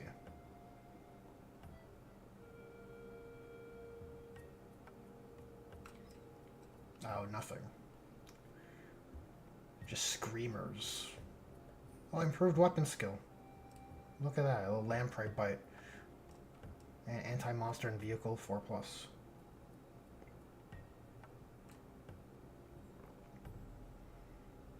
Dark Angels, Masters of Maneuver, Detachment, changes. Oh, Lionel Johnson. Oh, a 2 damage sweep. Look at that quality of life. 16 attacks, 2 damage. Yeesh. That's a problem. AP3. Wow. Well, he should be a problem in melee. Death Guard changes. Oh, Predator Annihilator changes. Monster and vehicle. When attacking a monster or vehicle, you can reroll a damage roll. What did it used to be? What did it used to be? Was it wound roll?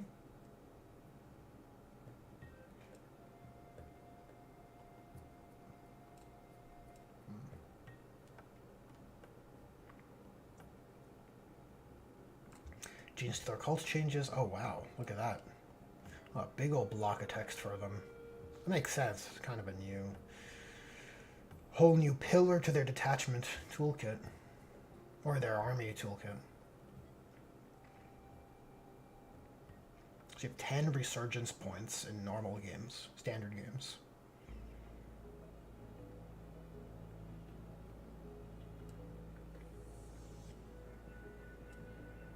That's probably the right way to do it. And you can tweak these numbers accordingly.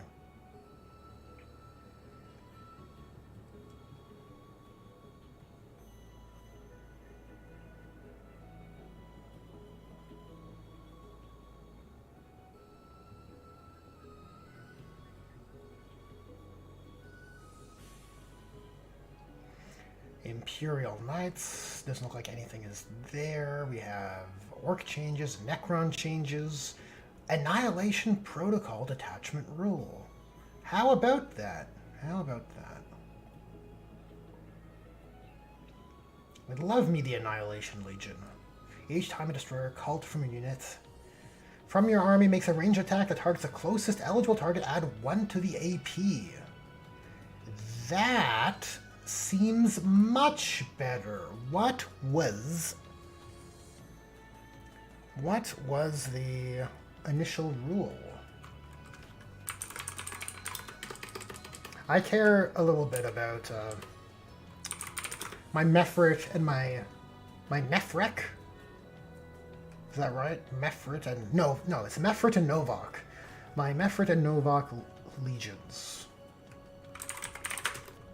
So, and that very much the Annihilation Legion is serving those two dynasties, so I would like to see what it was.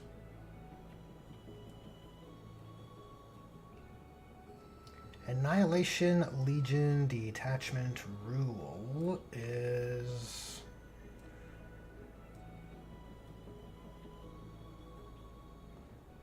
Destroyer cult or flayed one unit from memory declares a charge. You can reroll the charge roll, and if one or more targets are of that charge below half strength, yeah, it's such a terrible, terrible detachment rule. Especially considering the ceiling Necrons can go into, right? So then, in addition to that, your destroyers, when they make a ranged attack at the closest target, plus 1 AP. Huge, huge value. That's awesome. You have to position for it, but at least you're getting something substantive in shooting.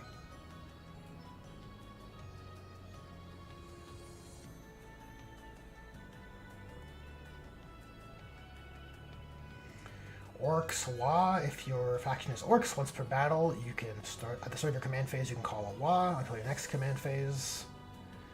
The Wa is active. And oh, wow.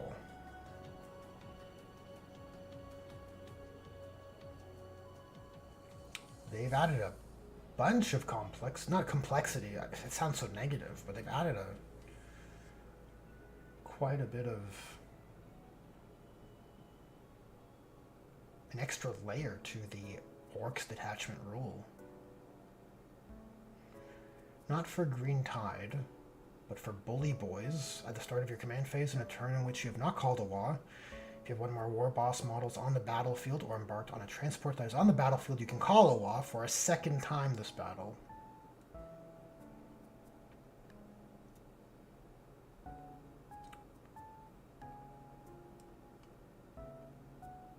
And a Big Hunt detachment. At the start of your change the first paragraph to, at the start of your command phase, select one monster, vehicle, or character. Oh, it's just...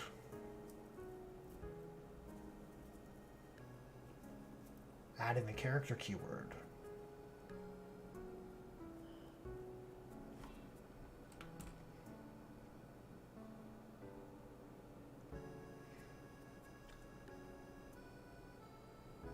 Until the start of your next command phase, the Wa is active. What was the limitation on that before? Get out of here. Get out of here, advertisements.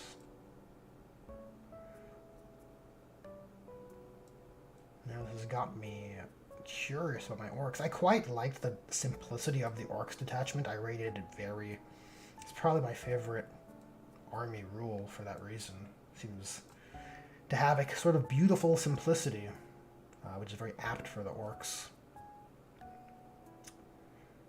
Once per battle at the start of the battle round. Oh, interesting. So you can reactively use it now. You don't have to... You can be... Whoops, that's my armrest. You don't have to commit to it, and then they can keep at range if you're going second. Then we have the Spec Marines. Pollux says Lion also got 30 points more expensive. And more Wa is more good. Both sentiments I can agree with. Oath of Moment. You can reroll the hit roll. And if you're not Black Templars, Blood Angels, Dark Angels, Deathwatch, or Space Wolves, you can add 1 to the wound roll as well. Wow. I feel like the Salamander's Detachment kind of gets hurt by this a little bit. Crucible of Battle. A stratagem that was a bit of a crutch, I guess you could say, from 8th and 9th edition. +1 to wound when you fight or shoot.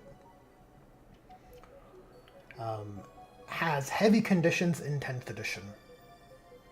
That kind of, in my opinion, make it difficult to use.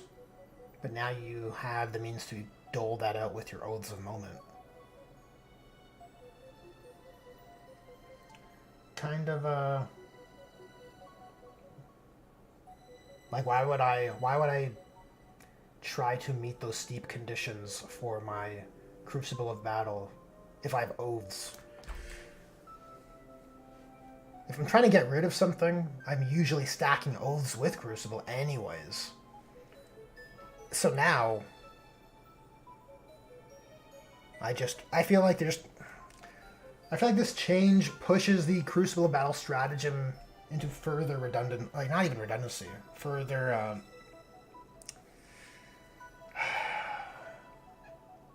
it pushes it further out of favor. Like I don't know why. It's not nearly as attractive or alluring, and it already had heavy conditions, which is kind of sad. I mean, that's the glass half empty take on on this. It's a good quality of life for everybody in most cases though. +1 to wound. It's almost like Oaths of Moment never changed. Because it used to be reroll all wounds, right? Which is, look, that is better than adding 1 to wound, but it's funny. It's funny how it feels like it's coming back to full circle. And Gladius Task Force gets a change to reroll advanced rolls as well in Devastator Doctrine. Jesus Christ. Look at this. As if Gladius had problems. As if it needed that. You know what? Detachment could use reroll advanced rolls? Take a wild guess, guys. Take a wild guess which detachment could have used reroll advanced rolls. Maybe the detachment that makes all weapons assault. Crazy idea. Didn't know. I guess Gladius should have that too in Devastator Doctrine. It's wild to me. Friendly Neighborhood Inquisitor says, "Hey, what the 40k? How's it going? It's going pretty well. Took a painting break to look at these rules, and now I'm hating on Space Marines." Basically. Like, it's good for Gladius, good for Space Marines. I think these rules don't feel great for Salamanders, personally. These rules changes. I think they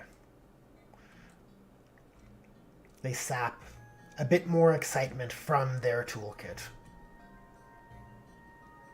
Captain and Gravis armors. Mastercrafted heavy bolt rifle is 3 damage. Well, it is a big chonker of a gun. And I guess the heavy intercessors are also... Okay, look, so heavy bolt rifles are effectively heavy bolters with, the same AP and same strength. And the heavy bolt rifle in the heavy intercessor squad is normal ballistic skill, which I don't hate. Gravis armor should be slow and purposeful. It should be able to handle managing a heavy weapon. That makes heavy intercessors much more interesting, though.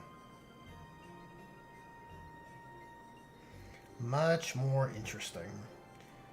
Infernus squad, thank fuck. Now Infernus squad has AP.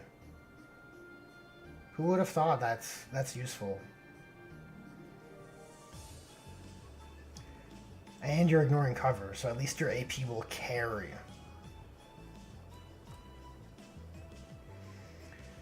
Impulsor, transport section. Oh, that's old changes. Incendiary terror ability. Oh, their battle shock test is -1. Okay. Meteoric descent and scepters. Changes to 6 inches away. That's in line with the Tempestus Aquilons, as I assumed. Forge Father, inspiring commander section. Add a new inspiring commander section. If you include this model in your army until the end of the battle, non-character models and heavy intercessor squad units from your army have the objective control characteristic of 3 while they're not battle shocked. Wow! So your heavy intercessors just get OC 3.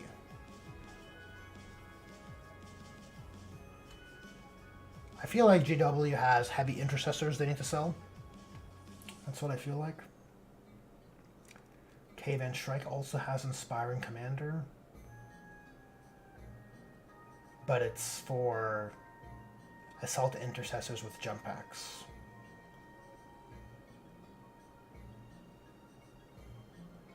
Kusara Khan does the same, but with Outriders. Okay, I see the template they're doing. Pedro Cantor with Stern Guard Vets. Makes sense. Reaver Squad. So we're seeing a lot of changes for consistency that we've seen earlier in the document for these morale battle shock type abilities with modifiers now.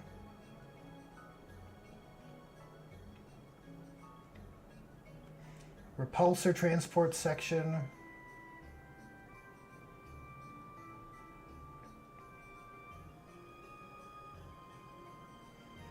Oh, the Repulsor Executioner. Yep, okay, same as the Black Templars.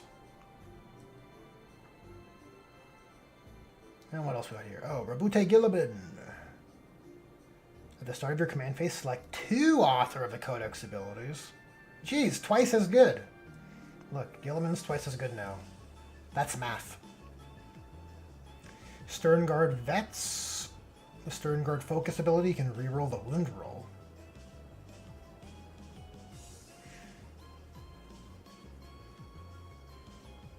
Various combat blades and combat knives now have AP 1, including the Phobos squads and Reaver squads. Well, it's good for Reavers. I still don't know if that makes them worth.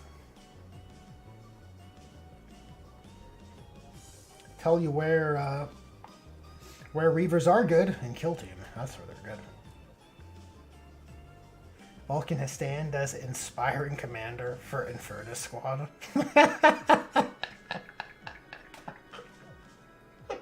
Oh, look, it's fine. I mean, look, they have flamers. I guess that's what else are you gonna do? What else are you gonna do? Jeez. It's so funny. Such a specialist unit.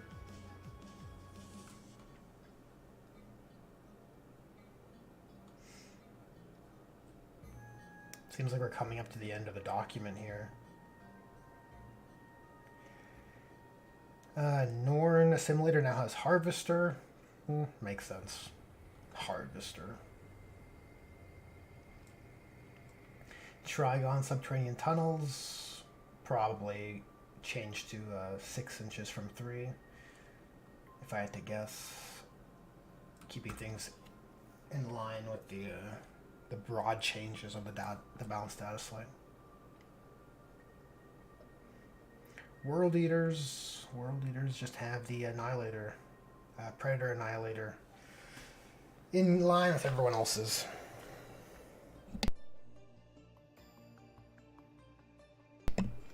Rabute Gorilla Man. Rabute Gilliman is now 60 points more, by the way. Well, look, that is a spicy benefit from to have an extra 1 ability. And I would argue characters like Rebooted Gilliman and the Lion should be expensive. They should be rare and impactful. I don't like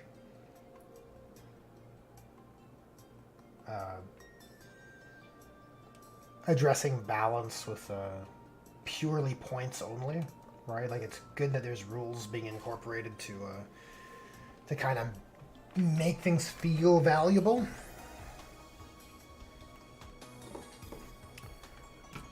So I don't hate that.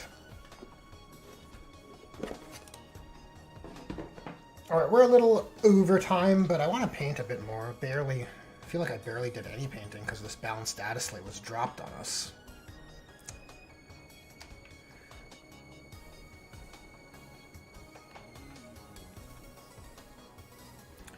So I'll probably paint for another 15 minutes or so, and then I'll wrap it up for tonight, guys.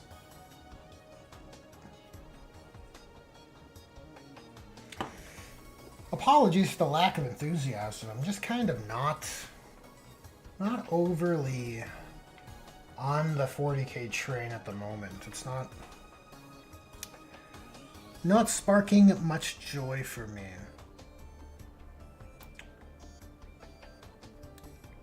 But for Space Marine players that aren't using supplements, those oaths changes are going to be, you know, they're going to be very satisfying. +1 to wound when you're rerolling everything. Certainly going to help you put things down, which is what Odes of Moment is aiming to articulate, right? It's trying to abstract that capacity of, like, threat priority alpha.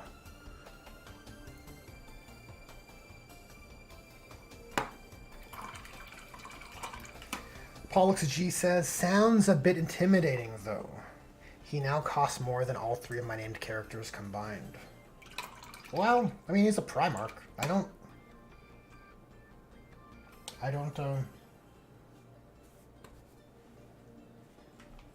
hate it.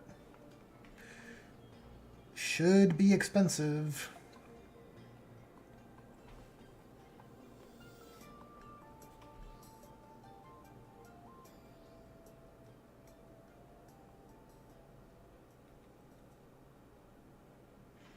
Right, like I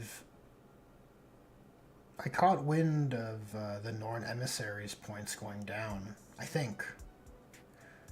If that's true, I feel, you know, like, oh great. The Norn Emissary is just not worth as much. It feels bad to me.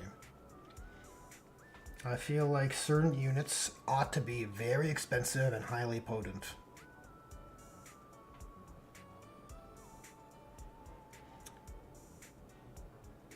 Sort of like Dreadnoughts.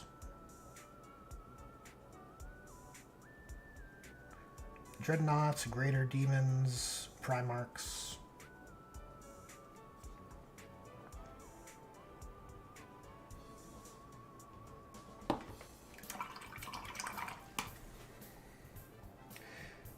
Friendly Neighborhood Inquisitor says, if I had it my way, Space Marines would get a power and points increase across the board. These are the Angels of Death. Units should be powerful and few. Absolutely. Yeah, they should be a big deal, right? Like, as a faction. I feel that way about Eldar, too. They don't need to be more durable. But if Eldar are incredibly reliable and elusive, you can have just few units. And then they're an elite army that can reliably perform, but there's so few. And they aren't too hard to kill compared to something like a Space Marine.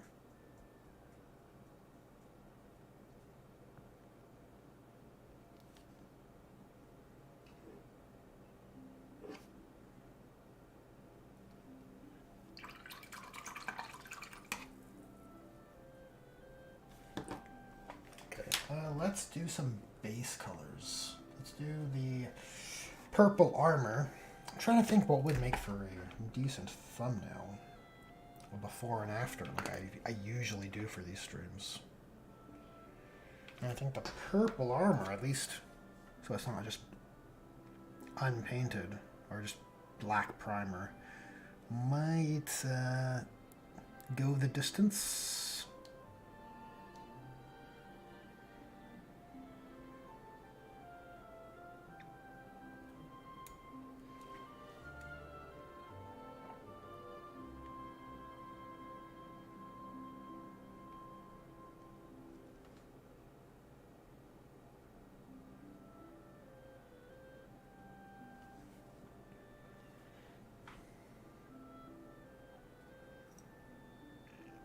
I think I screwed up by making that purple. I think that is part of his armor should have remained black.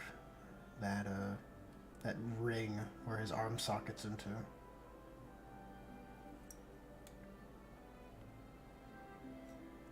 You really can't tell, but I know.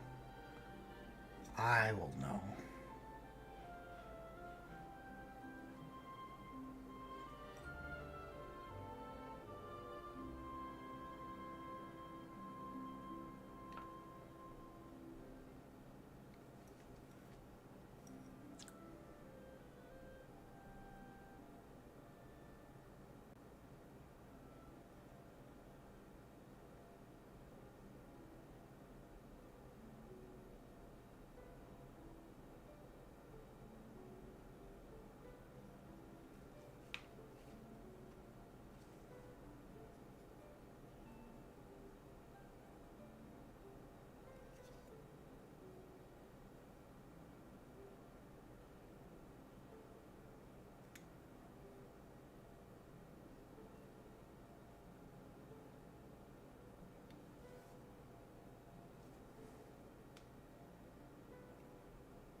Friendly Neighborhood Inquisitor says not to the level of Custodes or Grey Knights, but they should feel more elite. Yes, to Space Marines, I agree.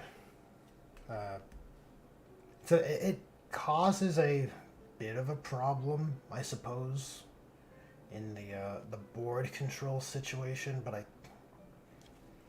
I think you have to remedy that. Like, you have to take that into account with the identity of the faction. Like, maybe Space Marines should have the means to objective secure things very easily, or sticky objectives very easily. Like, what if you only have so few units, but once you have an objective, it's yours until it gets reclaimed by the enemy? That might, I don't know, these are just ideas, but I think I can't help but be more compelled by that sort of paradigm.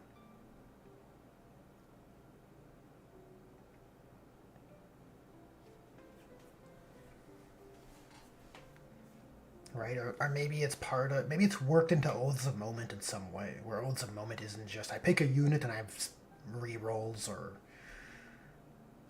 attack sequence benefits. Maybe Oaths of Moment is a little bit more robust or a bit more layered of a system that would give you some of those types of affordances to shore up the lack of units you have. Flight of Icarus says, I feel like that with Skitarii. Each Skitarius is a handcrafted clockwork soldier. They should be a lot tougher and more efficient than Guard. Like a cut above Tempestus Scions, honestly. Yeah, I feel that way for Mechanicus as well. They should not be average skill. They should not be average 4+ skill. It's counter. It's thematically jarring, you could say. I think the same is probably true to Votan for a degree. Actually, I don't mind Votan. Well, I should say, I like Votan having BS, average ballistic skill, because I think it seems appropriate for orcs to be less ballistically proficient, but in melee, I think they should be 3+. Sort of like a parallel to the orcs in that regard, right? But counter to the orcs, the Votan are very sophisticated with their technology, and they prefer shooting. And maybe they shore up that efficiency loss with their judgment token system, right? And I think in that, there's a unique kind of design space that Votan occupy. Something that they kind of serve uniquely compared to the other factions.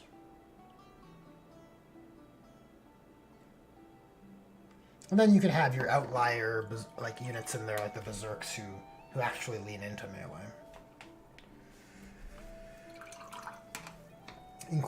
Friendly Neighborhood Inquisitor says nothing worse than a mistake only you can see. Then you're just second guessing your own sanity for a bit.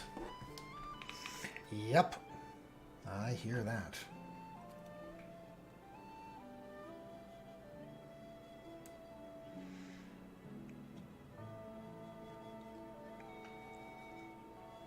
I find building up purples over black does require a little bit extra on the layer side of things. Maybe 2 layers, or maybe it's just GW purple.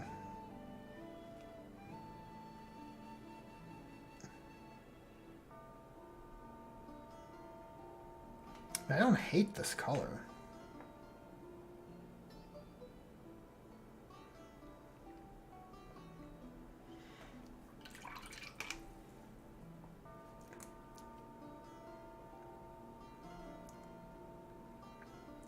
Since we have the skin colors out, let's layer up those hands now that the wash has dried. Just gonna follow the model's anatomy.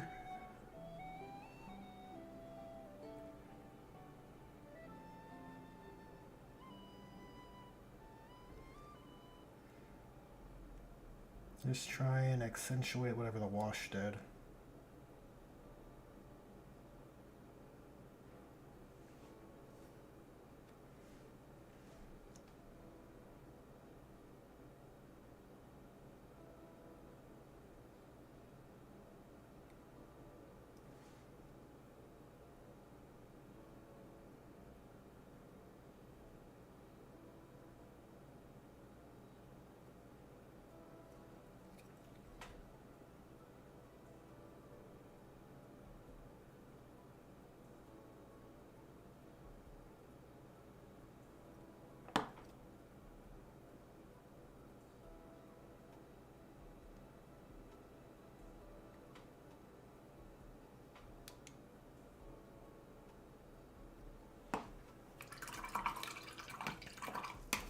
Flight of Icarus says, I just heavily dislike Skitarii as a horde.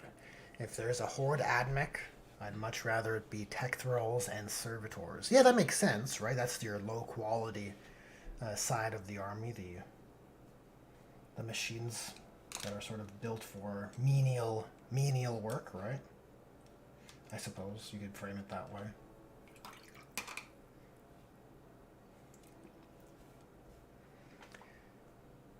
Flight of Icarus says, the Mechanicum in 30k is closer to this than the Admech in 40k.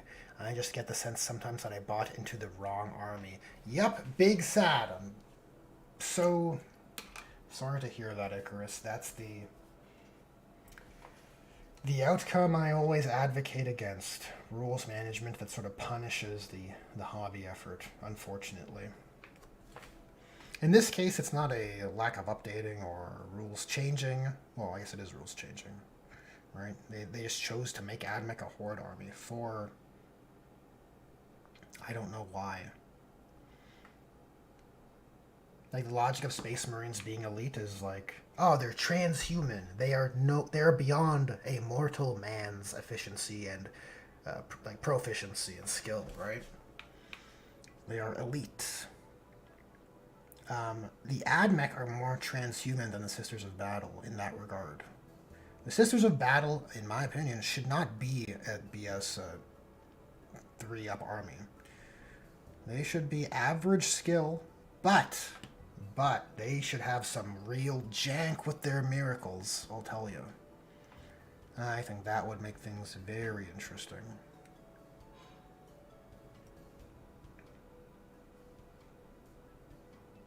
Because you think about, like, Sisters of Battle go to war.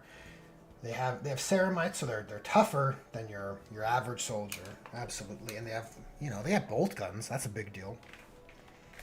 So they have a pretty high quality armory in that regard for their rank and file soldier. But manifesting miracles in the battle should be epic. Like, it should be epic deed level shit. It should not be, oh, I want to make this wound roll pass on a 6. Like, that is such a bland abstraction of a miracle. Right? Like, it's just so boring. Like, I can't help but be like, ugh. No offense to, like, this is a rules critique, not a... I'm not hating on the Sisters of Battle as an army, because I think their themes are great, and like I said, I think they're one of the most quintessential 40k factions in the game.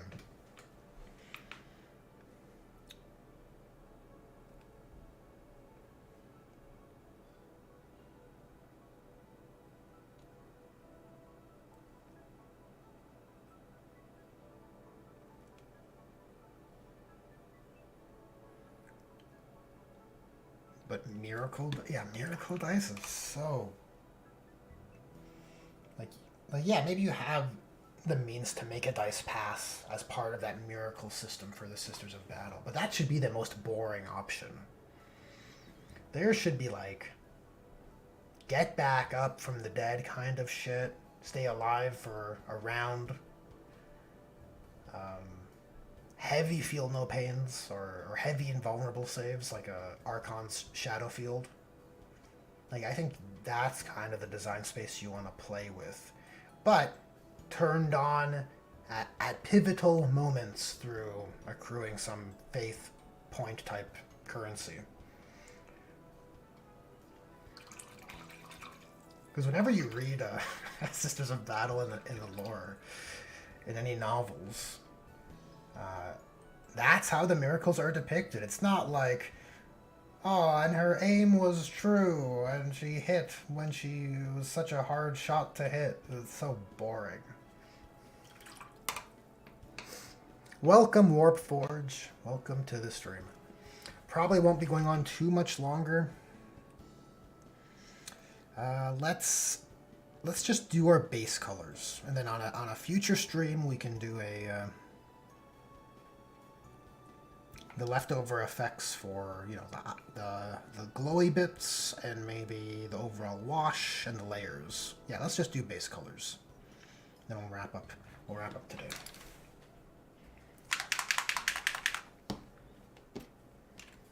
So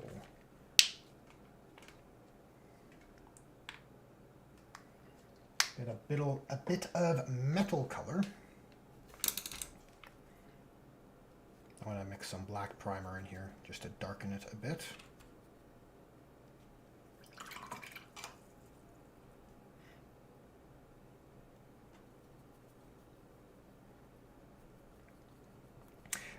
Get me somewhere closer to like Lead Belcher, basically.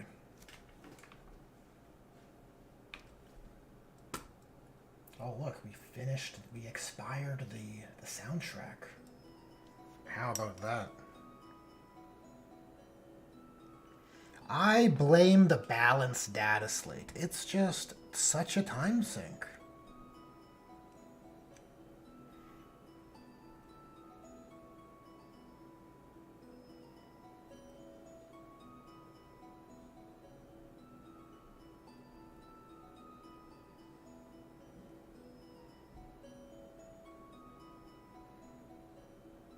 I can be a bit sloppy with this application because we're going to paint the weapon casing last, probably.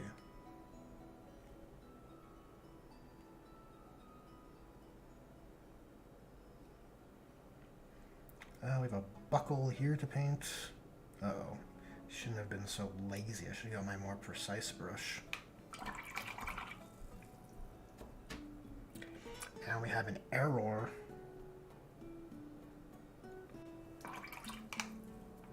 Warp Forge says, at Flight of Icarus, if you're looking for Skitarii in 30k, the Legio Panoptics series is your best bet to use Mechanics Value. Or Panoptica. Good tip there, Warp Forge. Good tip.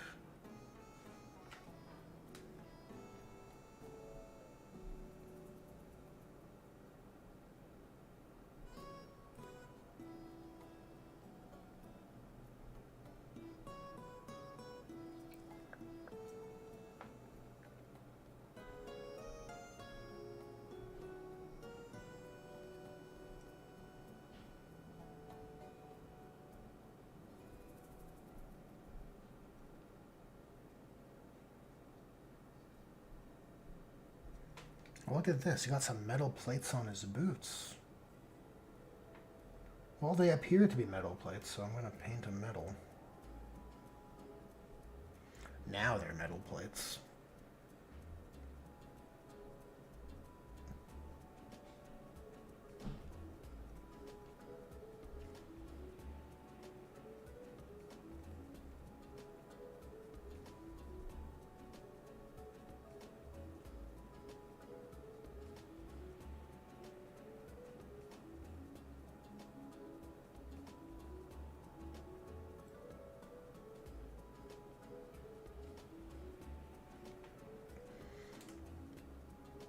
We'll hit the metal features on the grenade. Might as well.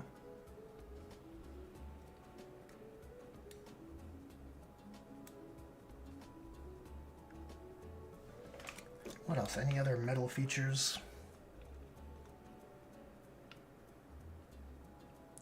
Don't believe so. Oh, I guess those tube ports. That's what we want to do.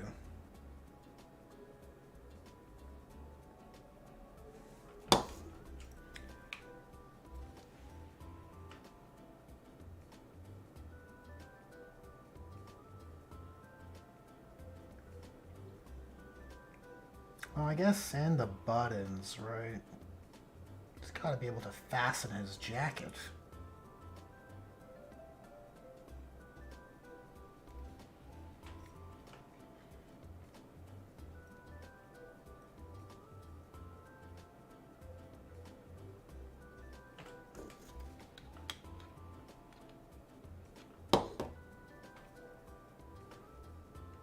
And we'll do this port as well.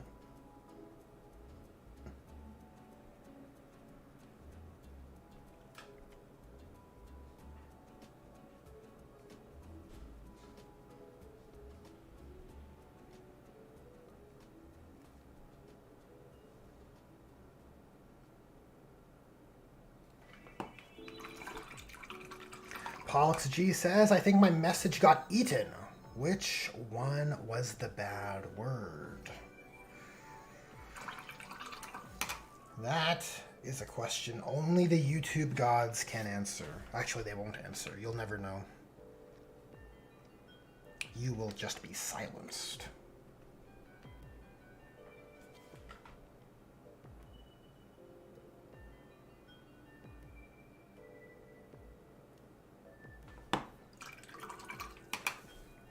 Icarus says, oh yeah, there's a new Sonic weapon render teaser for Noise Marines. People are saying they've got a bagpipes vibe.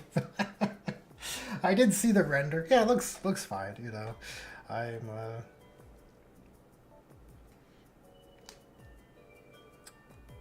I guess indifferent towards the noisy boys.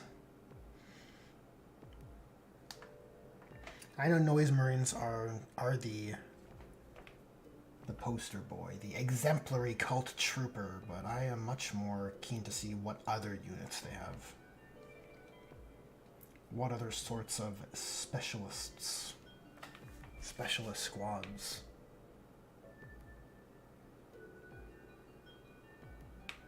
I would love a sort of fallen Palatine kind of unit.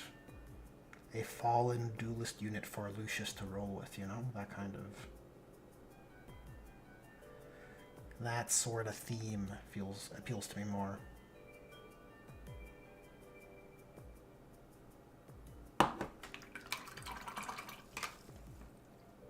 But a Sonic Dreadnought, however, would be something that would excite me.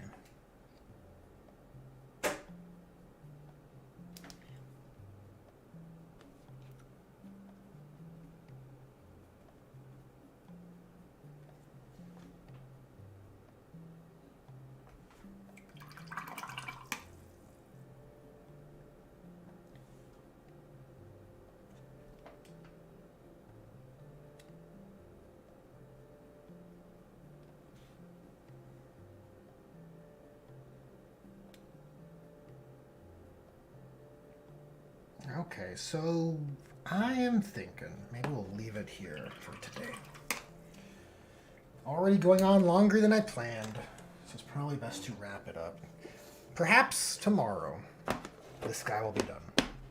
What's left? You gotta layer up some tones on some of the fabrics. I think that would help them go the distance. Layer up some tones on the armor because it's a key feature. Hit all of it with a dirty wash. Do the weapon casing. The lights on the bips and bops on his armor, and the Pokeball grenade, that's important. A bit of a dry brush on the rib sections. I think we can get this done tomorrow. I think it's achievable. We'll see. Warpforge says, fun stream. Very much appreciated, Warpforge. Very much appreciated. Glad you enjoyed it. Pollux G says, Chaos Space Marine Detachment tomorrow. I am ready to be underwhelmed or surprised. Oh, is it? Chaos Space Marines tomorrow. Well, I'm sure I'll... yeah, I'm rooting for a Demonkin detachment. A Word Bearers detachment. I'm hoping they don't pull the punches. I'm hoping we get those Exalted Possession enhancements, right? The Malefic Tome, and those fan-favorite Word Bearers enhancements and strats back. We'll see. We'll see. If not, I'm sure it'll be a stream of great lamentation. Or one of praise.